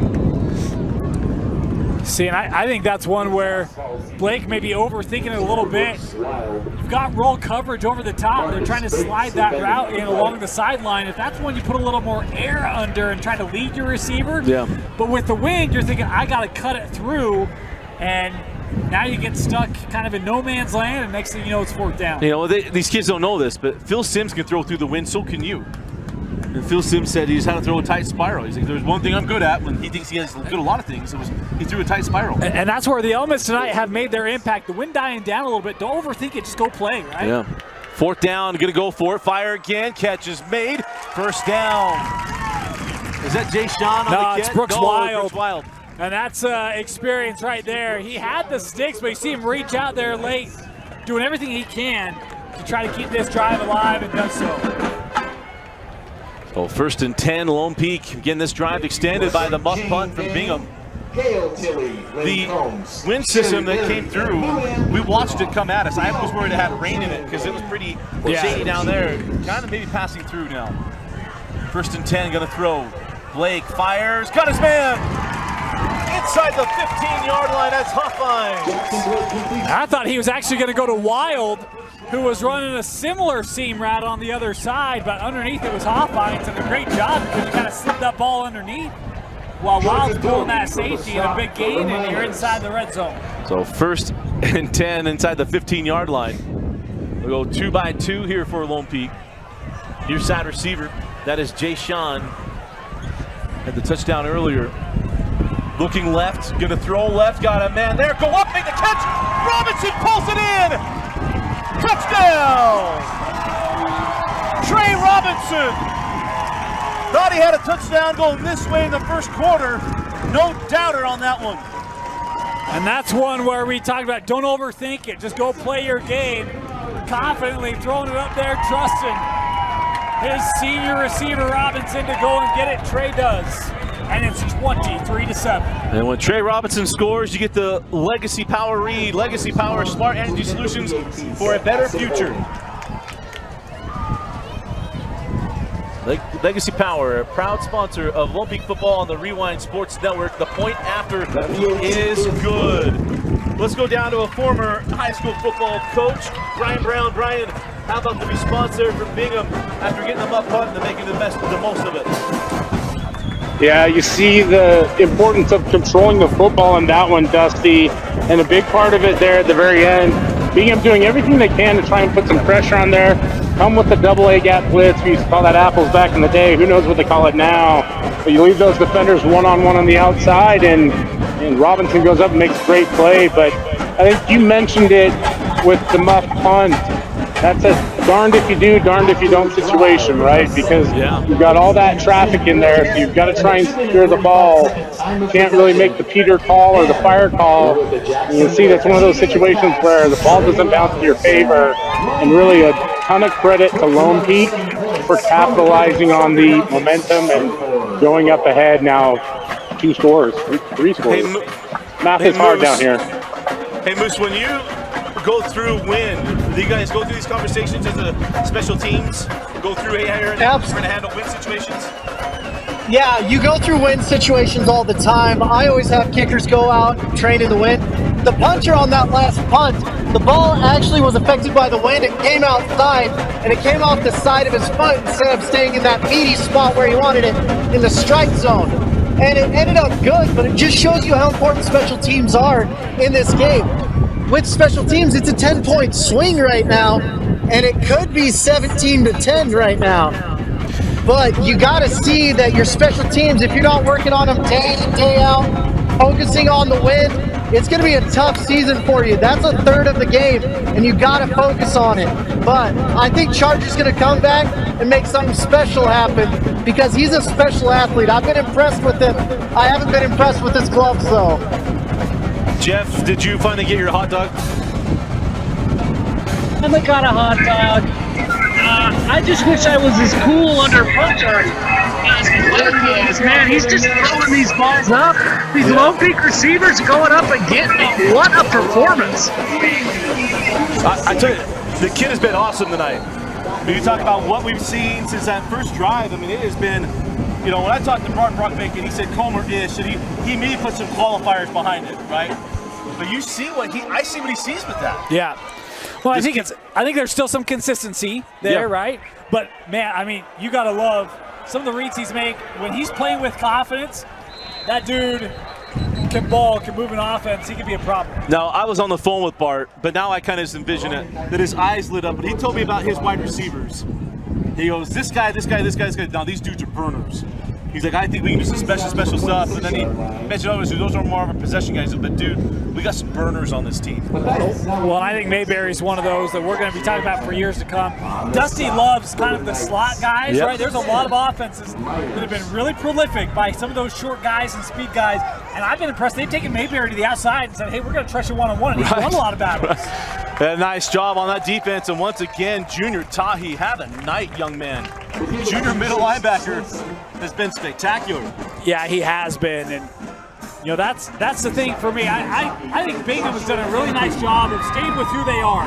Not trying to, you know, abandon the game plan, trust the offense. But it feels like Lone Peak is starting to feel better and better about it defensively here in the second half. It's one of those games that'll be like Taki. I wish it was just Taki. Yeah. Gonna throw. Salazar lofts it up. The ball hung up in the air, and just for a minute, thought it might be an interception opportunity. Yeah. But Landon Gobb couldn't get to that one, and the ball's incomplete. It'll be 3rd down and long. And that's the thing where even Salazar today, when he has thrown the ball, he's had pressure. Yeah. Hasn't always been in his face. There's been some pursuit from behind, but he's had to get that ball out quickly because Lone Peak has done a nice job of getting in the backfield. That time he's thrown right into a defender coming right at him. He's just trying to live for another down, and probably fortunate that time he was able to do so. So 3rd down and 11. What kind of stuff does Coach Fernandez have up his sleeve? And they're not taking time out. That was nearly a delayed game, and this is what you do expect in that first game, right? It's operationally, hey, getting in and out of the huddle and picking those things up. We want to thank those people who support Lone Peak football. We mentioned G2G Bar, brand messenger, pardon me, G2G makes fresh, healthy, and delicious grab and eat food for busy people with all natural ingredients, no preservatives, and plenty of protein. G2G Bars are perfect for anyone who needs a quick, tasty, and nutritious boost. The experts who develop and perfect G2G Bars are passionate about nutrition, but they also understand that the world's healthiest bars are worthless if they taste like cardboard. That's why you'll always find G2G Bars in the refrigerator section, made with fresh and familiar ingredients and crafted into delicious combinations to make it fun and easy to eat healthy. No matter where your busy life, eat healthy, no matter where your busy life takes you. And G2G Bars is the presenting sponsor of Lone Peak football on the Rewind Sports Network. You also want to thank doTERRA. doTERRA's products help athletes around the world maintain the highest level of health and wellness. Learn more about how you can up your health and wellness game at doTERRA.com. Also, Tire Factory Point S. No stress with Point S Tire and Auto Service. Tire Factory Point S in American Ford. Again, we want to thank all the sponsors who jump in and support Lone Peak football on the Rewind Sports Network. But this actually benefits the program, as all those sponsors know. But if you're a Lone Peak business, you're in the area, support Lone Peak football. This money goes into that program. It goes right into the football program, and it helps them with all the stuff they're trying to do. And it's our pleasure to be able to produce these streams for you every week. Hope you will enjoy our broadcasting combinations throughout the season. 3rd down and 11 for Bingham. 3-by-1 formation, and now we got a false start. So you take the timeout to get away from the delayed game, and then come out of the timeout and still give up the 5-yard stay. Yeah, not. They're going to wave it off. Wave it. Well, okay. It's game 1 for the referees too. There you go.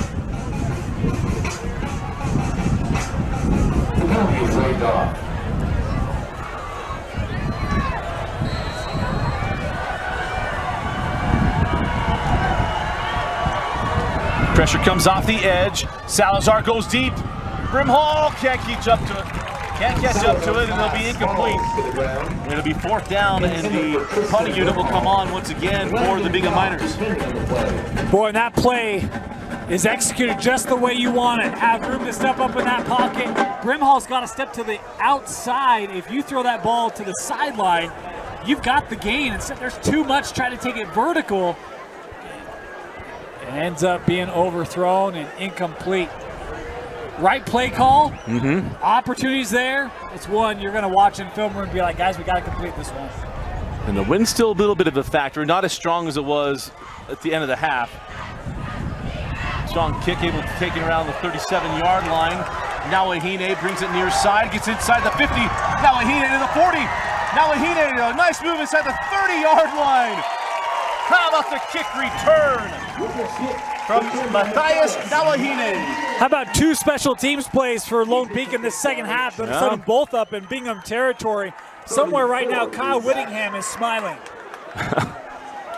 Sorry, I was counting up the yardage. Special teams. It's a third. Jeff Hansen may not want to recognize it. We won't show it on Rewind or on Red Zone, but it's a third of the game, kind of. Not mathematically, but you know. Moose Bingham doesn't agree, but 1st and 10 Knights. I say that in jest. What a return, though, from Matthias Nawahine. Kid's got some wiggle. Knights will have 1st and 10 from the 29-yard line. 5:54 left in the third. And it's going to be Brooks Wild. Brooks able to lower the boom. And we're going to have a Bingham player have to take off for one play. It's a nice carry there by Brooks Wild. And having to leave for a down is Neil Latham. Yeah. Brooks Wild's not listed as the biggest guy on the roster, but I'll tell you what. How about lowering the boom there? Oh, you know what I was going to mention during our pregame show? Huh. My favorite tradition? How about the colors our camera guys get? Hey. Tino Psyche colors. That's a tradition unlike any other. That is true. And Vince has learned from him. I haven't given Vince a shout out yet.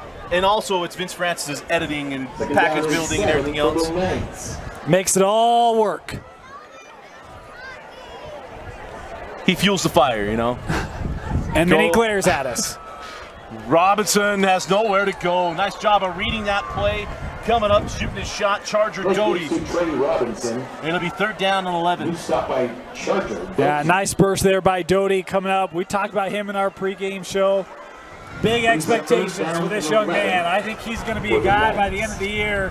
They're going to be talking about him as one of the best to play his position. Reminds me of Jared Afalava. Went to Nebraska. Yeah.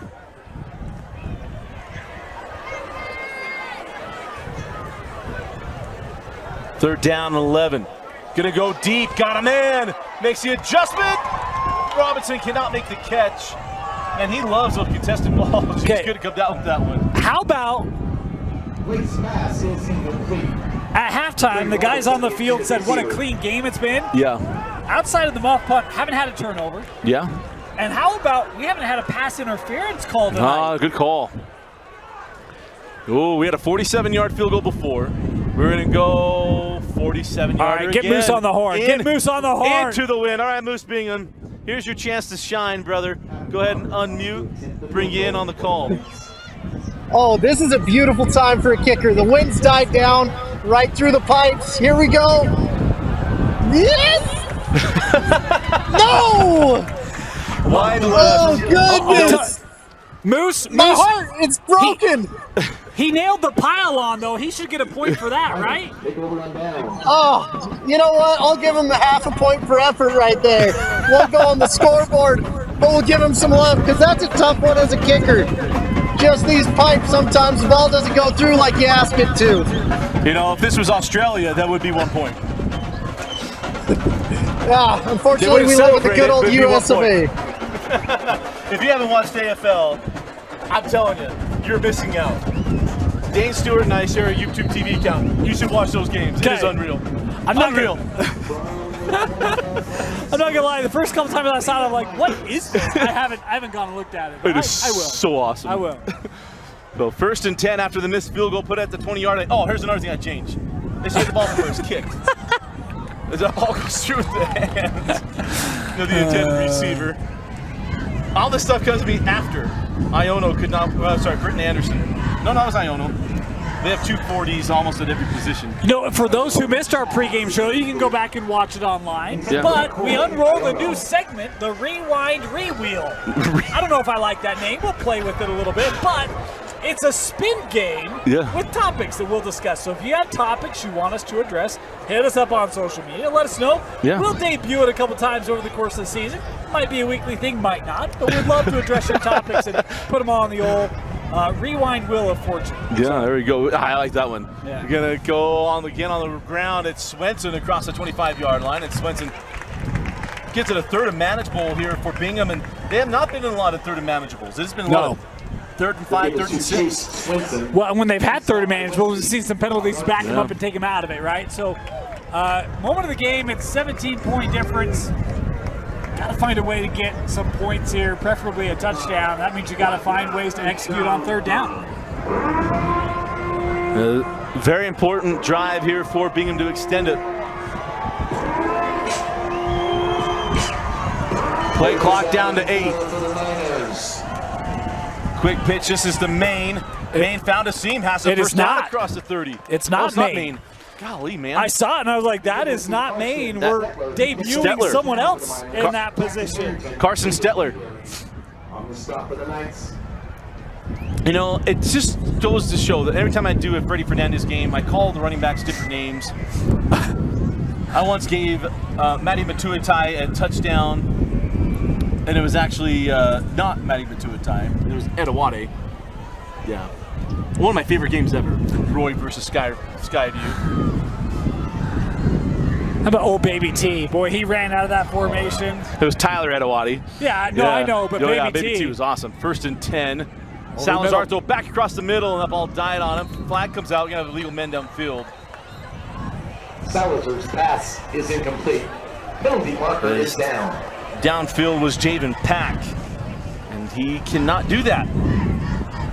When your quarterback scrambled, he was looking to help out, but gonna back him up.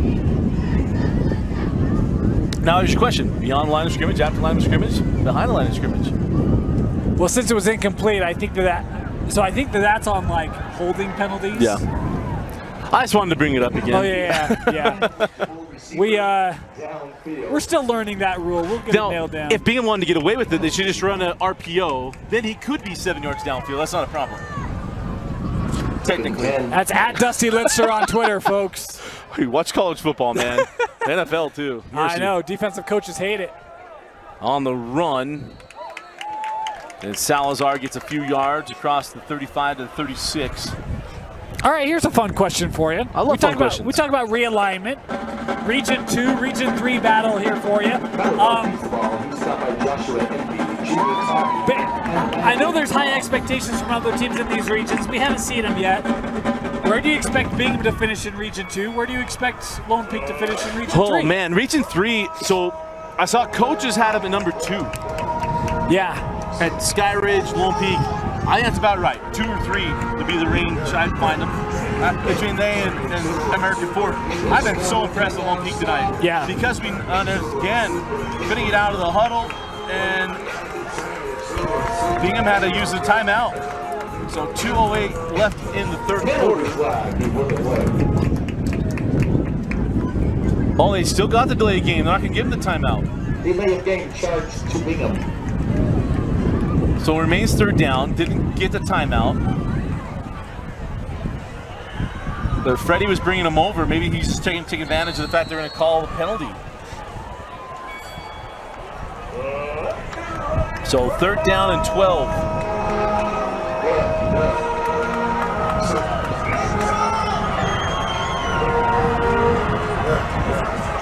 Gonna throw. Salazar. Gonna tuck and run. He had a little bit of room. Salazar juking his way. It'll be 4th down and 2 as he's popped from behind. Salazar out to the 42-yard line. Need to get to the, well, I guess it'll be a yard. So 4th and 1. I think Freddie likes his chances on 4th and 1. And they're going to take the timeout. Well, they might look like an official timeout. Oh, injury. Man. Do you think it's game 1? Yeah. Yeah. In fairness, you're usually in a studio, so you know, I mean, you don't have near the view you usually have. Some cramping going on down the field. No, but I think back to your question, I think 2 or 3 is that range for Lone Peak. Skyridge is going to be on paper. Skyridge is going to be every bit they were last year. Now, granted, Lone Peak's still kicking themselves over that game a year ago. Yep, had them. Had that game, and then it was Smith Snowden that said, "Jump on my back, boys." Yeah. Changed the whole thing. Yeah. So I wouldn't put it past Lone Peak. Can I make a statement real quick? I love statements. All right, you and I are going to make a deal. I'm going to force you to make it. Let's make a deal, Dusty. I feel like this is Bet David and Joe Rogan last week. Yeah. This year, You and I cannot talk about playoff streaks regarding Region 2. Okay. Because, for instance, when was the last time a Region 2 team made a semifinal? Oh, I got Right? So when Corner gets there, we're going to be like, oh, man, it's been 12 years. So that's our deal. And we have a new quarterback having to come in. I think Salazar got nicked up there. This is Kaili, who comes in on 4th and inches. Oh, and got getting stood through, up. knocking the ball, or knocking him back. Swenson had no shot. As once again, this Lone Peak defense doing what Lone Peak defenses do. Harrington comes off celebrating, and it's turnover on downs. They had a red zone stop inside the 10 to close out the first half. They got a 4th and 1 stop there to give them a short field here inside the 2 to go in the third. With all the graduation of Lone Peak, it's still the Lone Peak defense. The Knights who say no are still here. Jeff Hansen said he thinks he saw Salazar run off hurt after that last run. So 1st and 10, Lone Peak. They take a commanding lead in this game. So they go screen. Then Wild gets to down to the 35-yard line. 2nd down and 6. No, they're going to put him at the 36-yard line. You know, the near side official always gets me on the marks. That has not changed since I have gone into studios. I don't know how you're a yard apart. 2-by-2 formation this time for Lone Peak. 2 eye safeties for Bingham. Ball floated a little bit out of his hand. Wild could not pull that one in. It'll be 3rd down and long now for the Knights. A nice closeout there for Bingham. This would be an important stop. I mean, talk about a minute left. The game could very well be hanging in the balance here for the Miners. And they need this defense to bow up. Yep. So 1:01 left in the 3rd quarter. 3rd down and 7. We'll stay in a 2-by-2. Fired quickly with the pressure coming, and that ball's off the hands of the intended receiver. It'll be 4th down, and now Brockbank. I think I just saw him. Hey, we're going. Yeah, I think you're at that point in the field where why not, right? Yeah. And I love the call there from Bingham. Hey, we're bringing more guys than they can block. We're going to force them to get rid of the ball early, and we're going to try to lock up receivers early in their routes. Pays off for the Miners. Can they do it here on a 4th down and get the offense back out on the field? So 4th down and 7.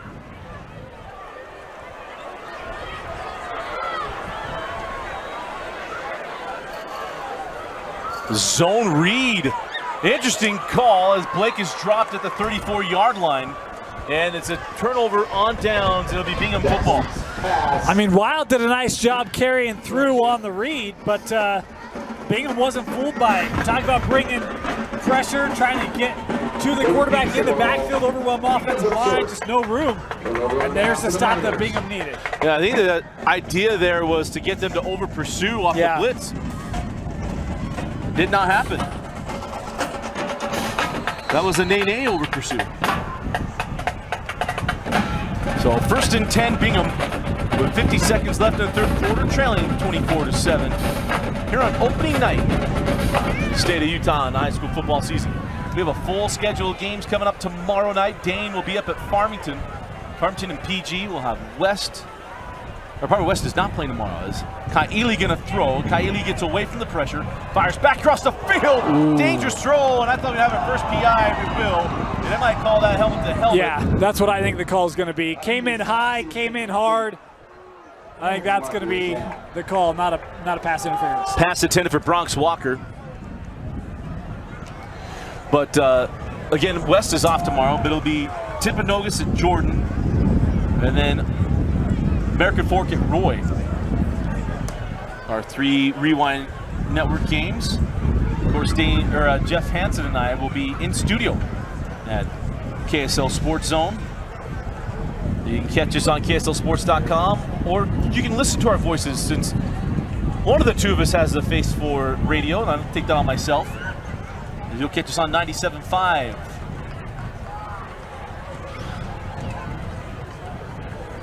We have a sideline warning against Lone Peak. The sideline warning, against Lone Peak. and then the personal foul against Lone Peak as well.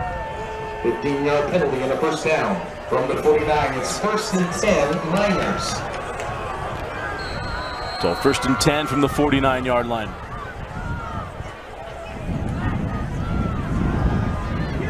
Pressure coming. Kaili not going to get away. Ball's loose. Recovered by Lone Peak.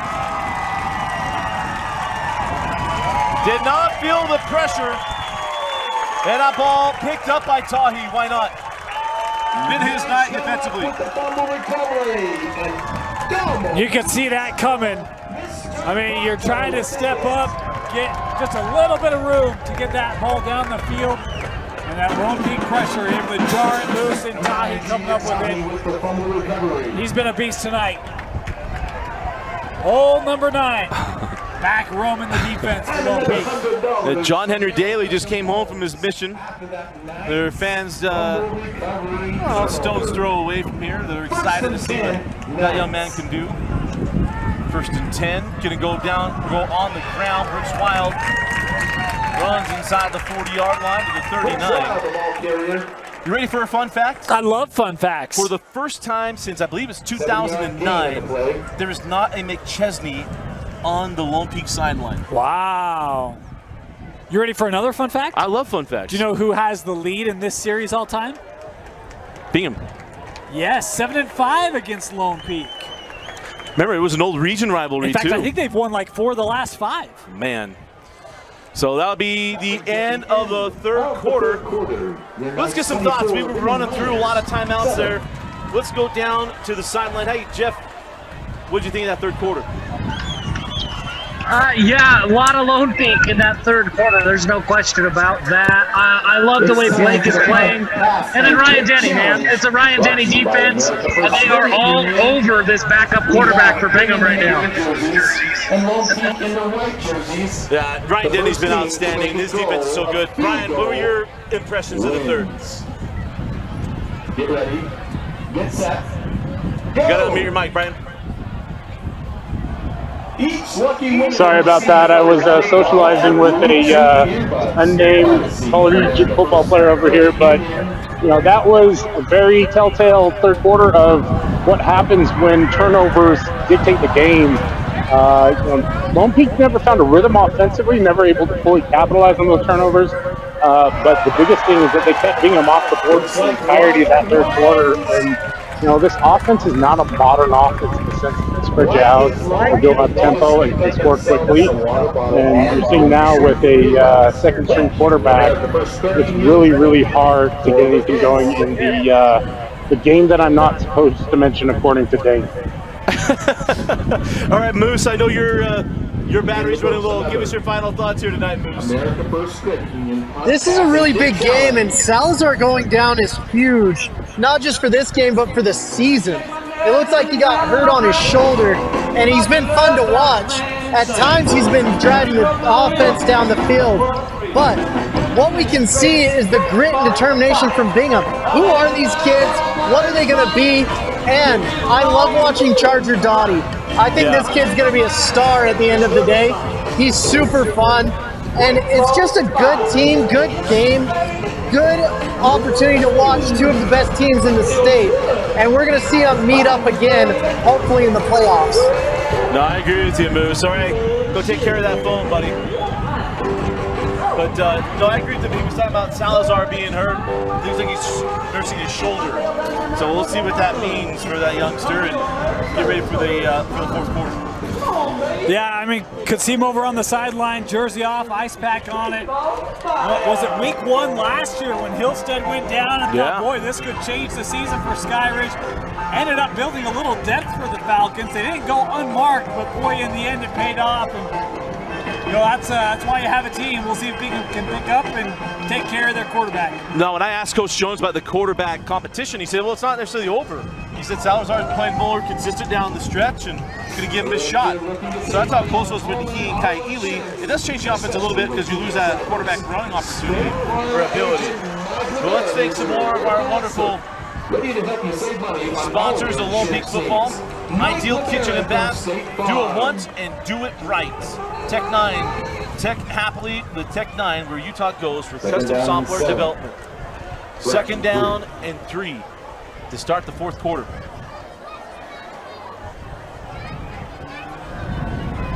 Fires, Robinson makes the grab, has the first down. First and 10, nice catch there from Robinson. He's been the big play guy, and Trey able to pull that one in and move the chains for the Knights. I mean, we talked about how much Coach Brockbank was so pleased with his receiving core. Think of how many one-on-one battles they've won tonight. And, boy, you got to be really excited about that if you're a Lone Peak fan. Absolutely.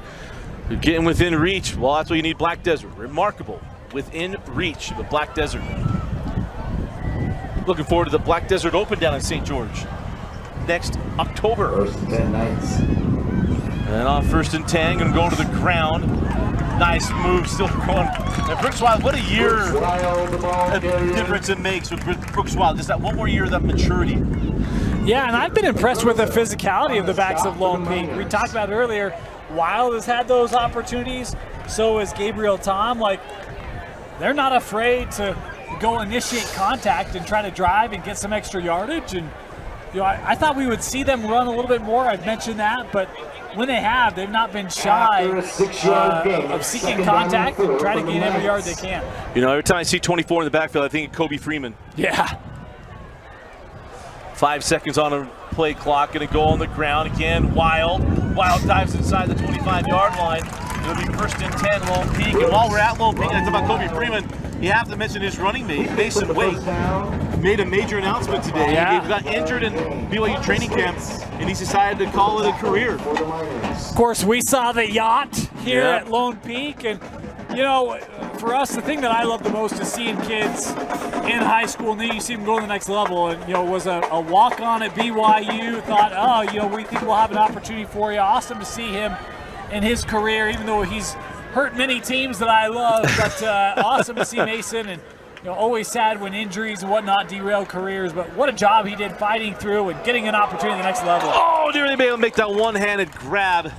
Could not haul that one in. Lost Hopkins, could not pull that pass in. That's one, and again, that's Blake of, oh, he's there. Yeah. And he's tried to stick it on him instead of letting him run to the hole. Yeah. Second down and 10 for the Knights. But yeah, just hard to think that time has gone so fast with Mason Wake. Yep. The Yacht, one of my favorite nicknames you came up with.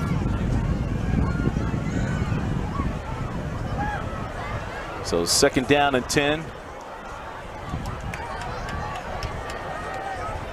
And it'll be on the ground. Wild, nice pursuit by Bingham. Now we saw that from up here. Nice job by those white shirts. Set the edge, keep the edge. Well, and even secondary, quick to recognize the run, coming to their side, allowing themselves to not get eaten up by blocks on the outside. Just not much room to work there. Also want to thank Title Rams. Start your remodel right with dust-free demolition. And of course, across the street, Walmart. Save money, live better. Across the street, the Walmart. Third down and long.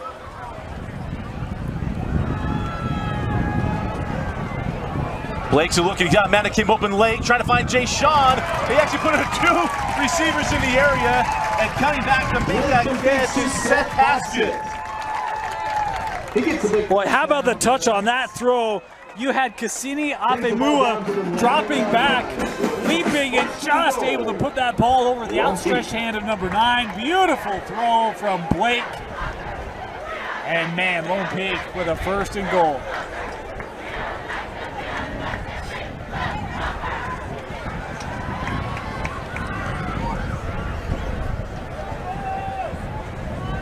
So first and goal. Going to keep it on the ground with Wild. Wild driven back. Nice job there by Peppa. Able to get through and make the stop. It's crazy too. Remember, we had the 2 great nose tackles in the state that year. All those years. Samote Peppa and the best 6 letters in the history of Utah high school football, Apu Ika, who's now in NFL training camp and having a camp, from what I understand. Well, and you think about, you know, before that, at least for Bingham, you had J2 Fair, right? I mean, you think about the run that we had on interior defensive line. Starlo Tilele. Yeah, I mean, it was impressive for a long time. That's awesome to hear Apu's tearing it up. I was kind of hoping my team would draft him. They didn't. That's okay. Oh, C. Red. That's all right. Yeah. I was hoping the Raiders would draft him too, to be quite frank with you.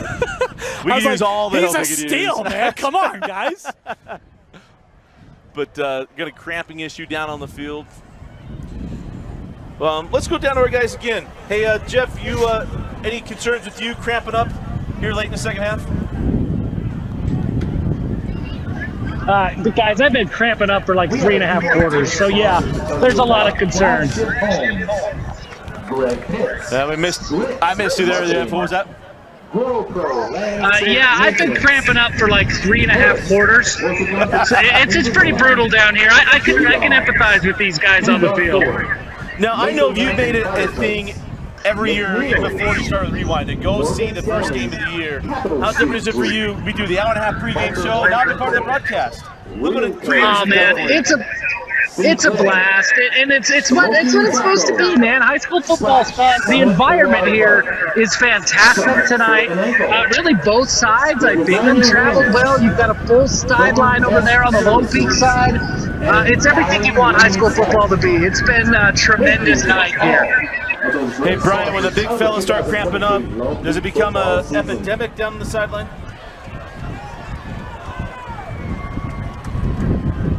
Peppa back up on his feet. Peppa gets back up. We'll get Brian figured out. Just a little glitch there. So come back out, second down and goal for the Knights. 2 receivers near side, 2 receivers at the top of the screen. And it is Wild in the backfield. Line, second down and goal for the Knights.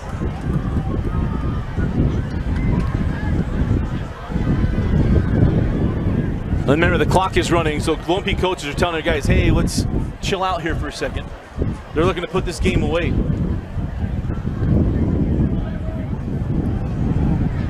They go. Play action, fires, near side catch is made. And Robinson knocked out of bounds inside the 5-yard line. So Trey Robinson gets to the 4. It'll be second down, probably third down and goal.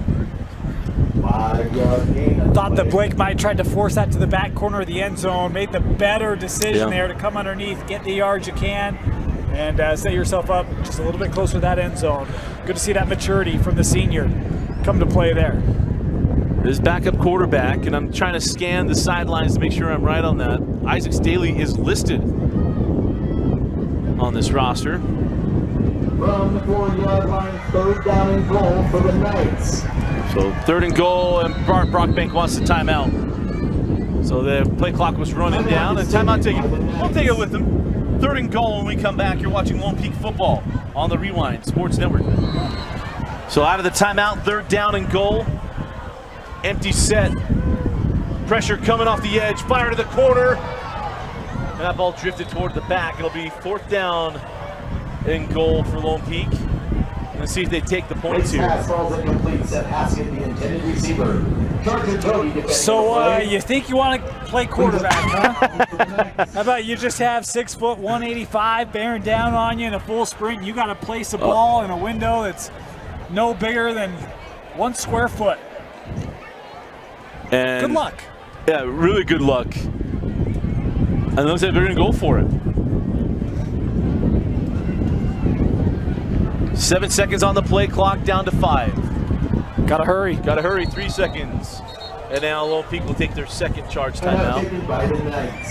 Yeah, you think you want to play quarterback? Have you watched the Netflix documentary, Quarterback? No. Oh, I knew better. I've heard it's awesome. I don't have Netflix. I know, that's why I knew better. Yeah. Hey, let's see. Jeff, you watched Quarterback? Yeah, I've watched enough of Quarterback to know that Dan needs to watch Quarterback. Yeah, I mean, I'm watching it with my wife, watching it with Megan, and the first thing Megan said to me was, does Kirk Cousins just get hit more than anybody else? It's a fantastic show, and it really goes to show how difficult the position is. Because you guys are right, you're talking about it. You got to make throws on a dime under pressure. But even the throws when you're in a steady pocket, it's not easy. And that's what makes what Jackson Blake has done so special tonight.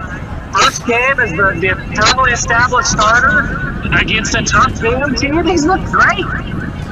I thought he's been spectacular. And actually, got to give a lot of love to Gary Trowbridge. I thought he's had a terrific plan for him tonight. Yeah, I think we've seen some moments again where there's opportunities for maturation, but for really like, hey, it's your senior year, it's opening night, he's done a nice job, yeah. Especially given some of the conditions and whatnot. He's come in, hasn't turned the ball over, he's made good decisions. There's been a couple throws that have been off. Every quarterback has that, right? High school quarterback, Yeah, exactly. I think he's played really well. And I think the fun thing of having your head coach be a former offensive coordinator, Mark's not just holding him down either. So they're going to kick the field goal instead of going for it. So coming on for the chip shot here, Adam Connors. Tough angle. Yeah, essentially makes it 3 touchdowns as opposed to 2 and a field goal. Well, Bart Brockbank is a CPA for a reason. Although I don't know if he ran debits credits on this, Dusty. We'll have to ask him that question. He was just looking at probabilities. What are we doing? What's the win proposition here?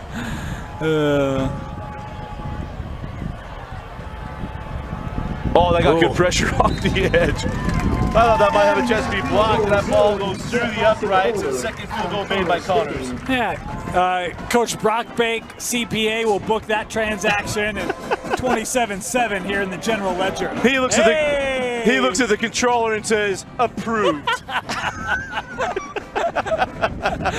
Oh, we got something new here, Dusty. We got jokes. Again, I want to thank you for watching Lone Peak Football on the Rewind Sports Network, as always presented by G2G Bar. Helping busy people eat well when they're on the go. Fresh, healthy, and delicious. When you can eat one, you'll know. Brought to you by Mike LeBaron with State Farm Insurance. As always, we're presented by Heidemann and Associates, Flat Rate Law Firm. Go to utah.law to learn more and to book your free consultation with Heidemann and Associates. Also, Modern Missionary Menswear. It's 3 more points on the scoreboard for the Knights. 7:47 left in the fourth quarter. That ball will be taken at the 3. Mishandled initially by Brimhall. Going to the far side. Got some blockers out in front. Brimhall across the 30, out of bounds around the 32, maybe 33-yard line.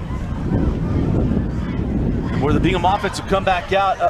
We're guessing there's one young man, as Pat McAfee's crew would say, properly jocked on the far sideline, but Ka Ely is going to be finishing this game, as Salazar looks to be done tonight. Yeah. Obviously, that's probably the item of most concern for the Bingham faithful. You talked about its quarterback battle and coaching staff feeling very comfortable with both. But man, when you lose a player like we've seen Salazar tonight, ran the ball well, made good reads, able to move the football, just had a couple drives they weren't able to finish, but losing a player of that caliber will certainly be impactful to this program. Oh man, that's a dangerous pitch. Swenson has it. Swenson is thrown to the turf. Spot Mulatalo, the second, Chase Swenson, the ball carrier, gets in there and makes a stop. It's just a chest pass. We do it in basketball all the time. All the time, Dusty. Yeah. Yeah. Elbows out, thumbs together. Was that from the Red Auerbach film? And snap those wrists. That's how Kuzi used to do it. brings up second down and 16 for the Miners. Bob Cousy, just a magician with the basketball. Did you read those? I did.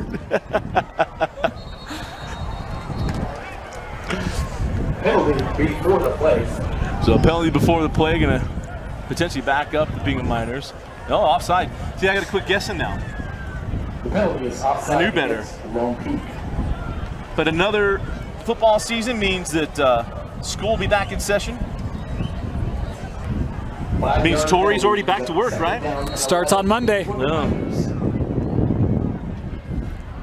I only have one kid left at home. Wow. Staley starts full day kindergarten. You're getting old. I'm not, but you are. I am getting old. As Brimhall goes in motion.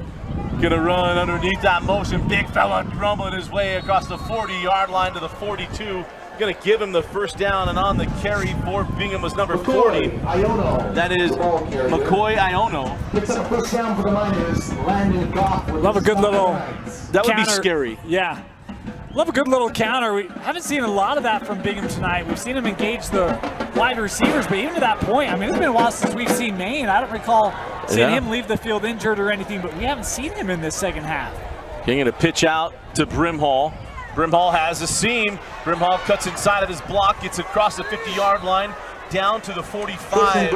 Aldo Lone Peak Knights. And the best we've seen, that little chest pass executed tonight. And it does just feel like when Bingham has rhythm, the offense can have a lot of success. Yeah. But if it gets disrupted, I think what we saw tonight was it can be a challenge to overcome that, be it penalties, negative plays, whatever. That disruption, an item for them to still work on. But when they've got their rhythm, it's looked good. Kaili. Pressure coming, and down he goes. Nowhere to go, the ball downfield, and Kaili is sacked. A bunch of Knights get in there. The one at the bottom of the pile was Tegan Towell. Well, that's only a three-man route there for Bingham, and it means you've got extra guys in on pass pro, and they're still able to get home.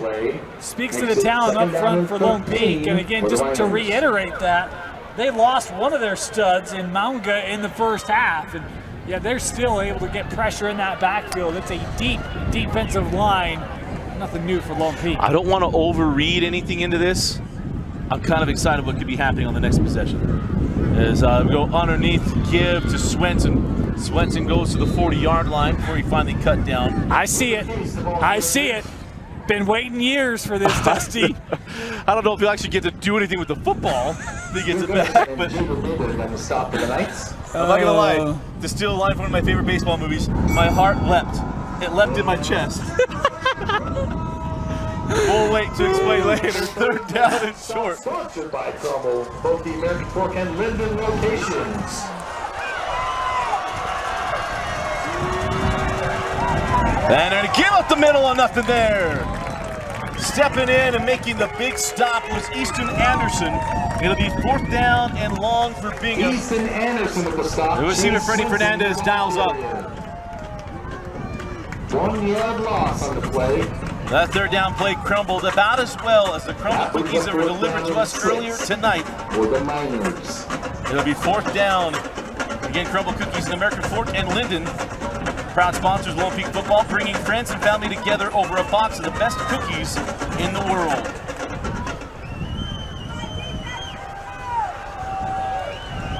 Fourth down, Kaili fires, catch is made. Gonna be short of the yard to gain. Just short. Just short. So it'll be turnover on downs. It'll be Lone Peak football. I'm looking, Dusty. I'm looking, Dusty. Here it comes. We've heard about this. No joke. 3 years? Yeah. 4 years? Yeah. And I mentioned my daughter kind of on purpose because coming on the field is going to be Isaac Staley.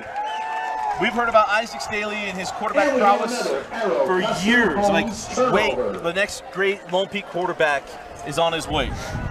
And we saw Isaac Staley as a freshman on the basketball court, as a sophomore. This kid is a terrific athlete.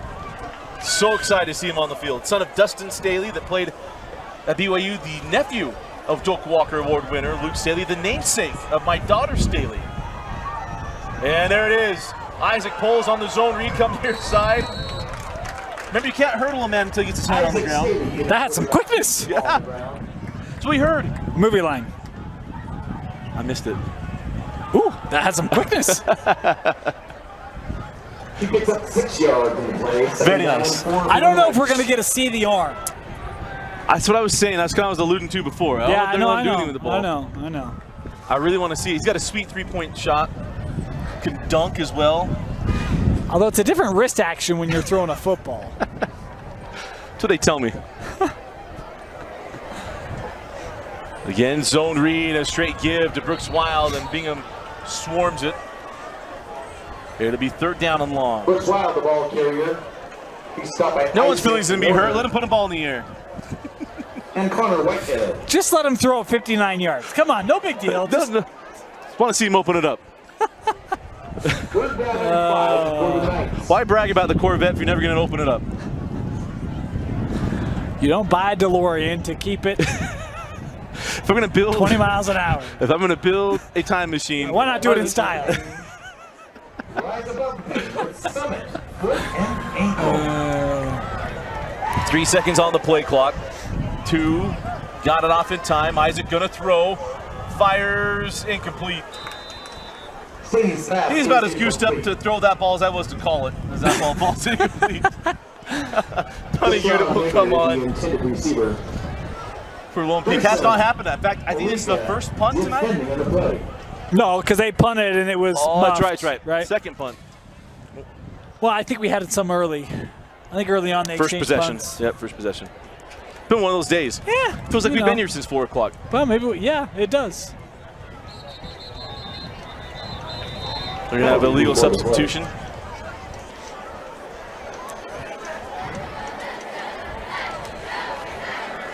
So legal substitution.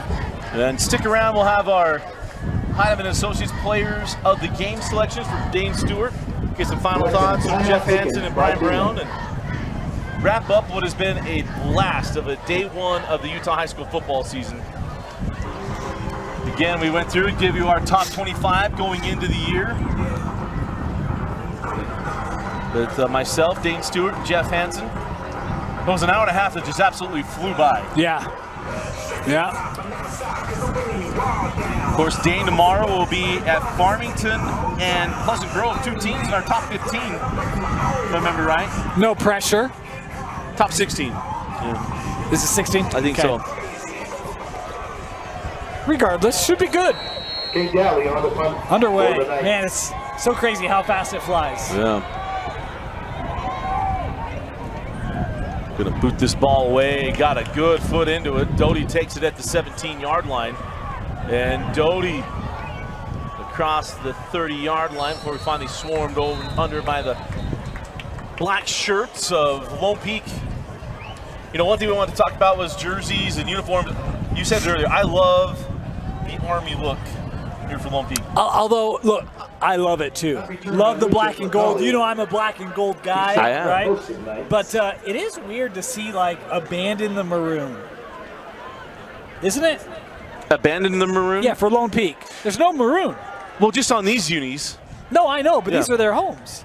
But And I look, think they're their alternate homes. are they the alternate homes? Yeah. Okay. They'll have the, I believe, they should have the maroon. Yeah, I don't know. Yeah. I felt like they leaned into the black a lot last year, which I love. I love the look. The kids love it. Yeah. Black, it's so hot right now. Cool. Kahili gonna throw, that ball tipped at the line of scrimmage. Knocked down, pass broken up. And here's the deal, man. Look good, play good, right? Yeah, exactly. Look good, play good, feel good. Joshua Empey knocks that ball down. I didn't know if an Empey could play at Lone Peak. And there is Mike Empey right below us. James Empey. Mike was a terrific lineman at BYU, former offensive line coach in Hawaii. James Empey, a former all-state player, was an all-independent player at BYU. I think it's for the academics. Oh, that had been it. Yeah. Great debate team. Gonna throw. Kaili. You see the arm. That's not a bad ball. I mean, a little long. Coach right? Jones told me, It's he not a goes, bad ball. yeah, I said, what does he give you? Is he has got an arm, is what he told me. He's like, that kid can throw the football. But James Empey was on that American 14 that went to the state championship game and lost to Bingham. Dallas Anderson with the stop for the night. Him and Zach, or Lopini, don't call me Zach Katoa. Right, yeah. No longer call me Zach Katoa. And was that the Baron? Was it Bronson Baron? Yes, Bronson. No, it was Smith, Okay. the lefty. Okay.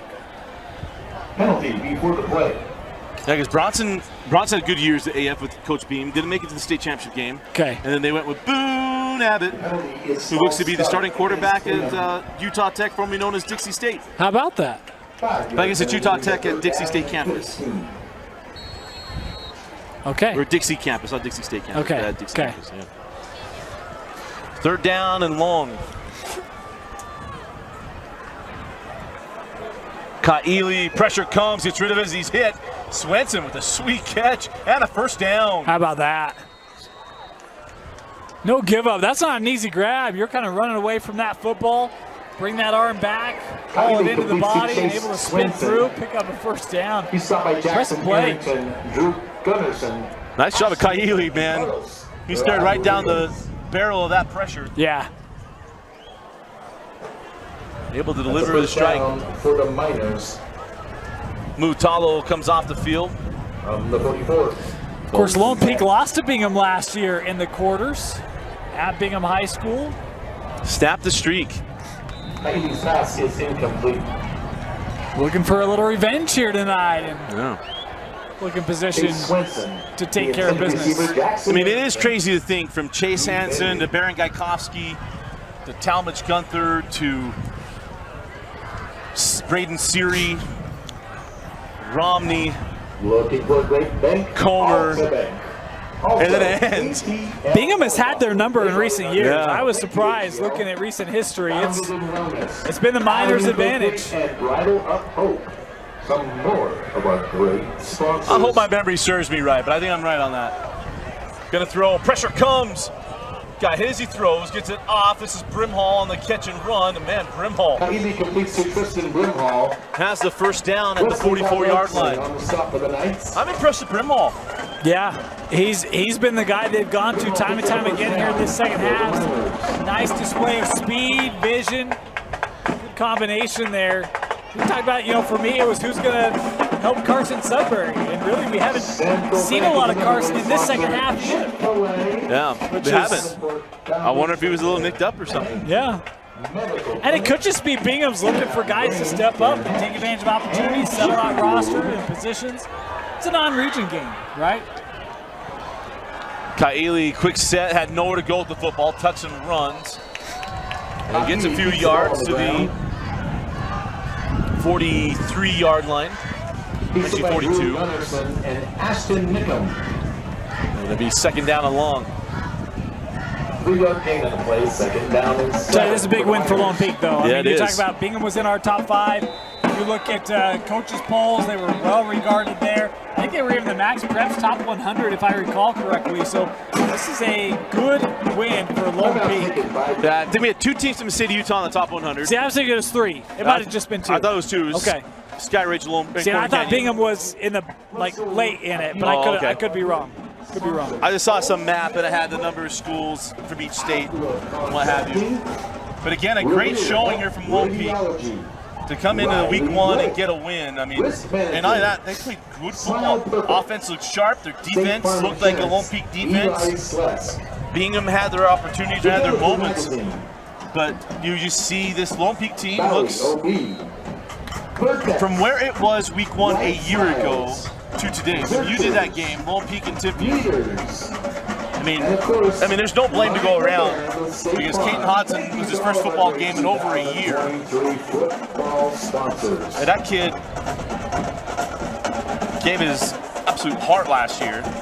But this feels totally different from that opener a year ago. This is your 5th straight year with Lone Peak as the opener. Yeah, I know. It's the Dane Stewart press box. It's the Rewind Media Center. Second down and long. Kaili, nice job. Finds his man over the middle for the first down. That's Bronx again on the catch. Bronx Walker has the first down. Clock is running at 23 seconds. Kai Konubasa and Cade Hansen. You're right. It was just 2, so that's my bad. It's okay. 10 seconds. Kaili. Oh, straightaway pressure. Got rid of that ball. He got popped again. Swenson with the catch.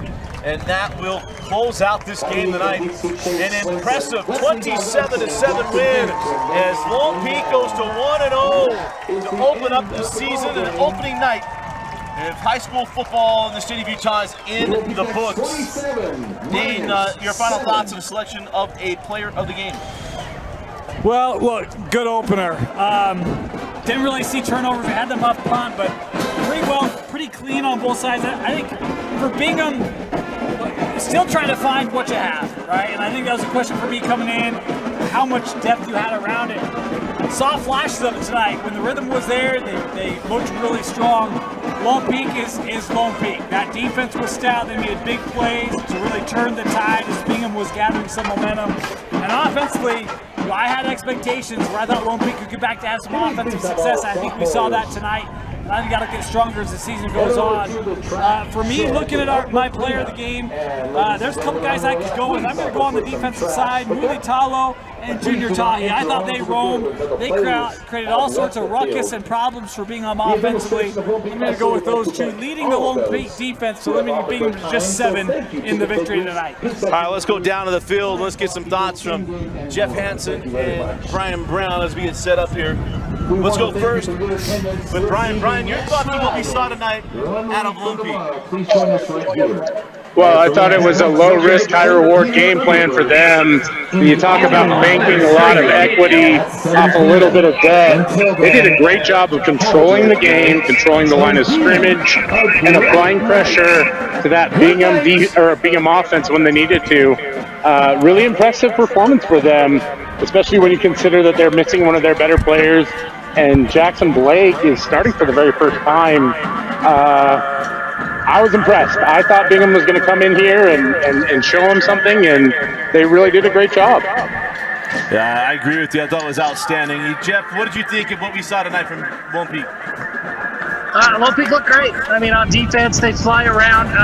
When Ryan Denny has pass rushers and guys that can get into the backfield, he's as good as it gets in the state of Utah. And with guys like Tahi and Muli Talo, he's got pass rushers, and he's got pass rushers for years to come. Lone Peak's they're gonna be tough, man. If that offense can keep going like they did tonight, that defense is gonna be tough all season long. Hey, guys, let's go with your players of the game selection. I know Dane picked his. Do you have any other ones that you would select? Yeah, for me, it's Bott. I think Dane nailed it on the head. He was a disruptor all game. Even when he wasn't getting sacks, he was disrupting plays. He was fantastic. Awesome. Hey, Jeff, thanks for everything today, man. You were absolutely awesome. Hey, Brian, who would you select? Can't believe you guys are going to make me choose a quarterback, but Jackson Blake was just outstanding in the sense that he controlled the game from start to finish. He made plays when he had to. He was moving the ball, whether it was through the air or with his legs, and the best part about it, he's got a clean sheet. Like I said, that debt to equity ratio. You guys think I don't know finance? I know finance. I know what a spreadsheet is. Dusty sends it to me every year, so I know where to go. You're absolutely right. Hey, thanks, man, Brian. But Dane, what a great day.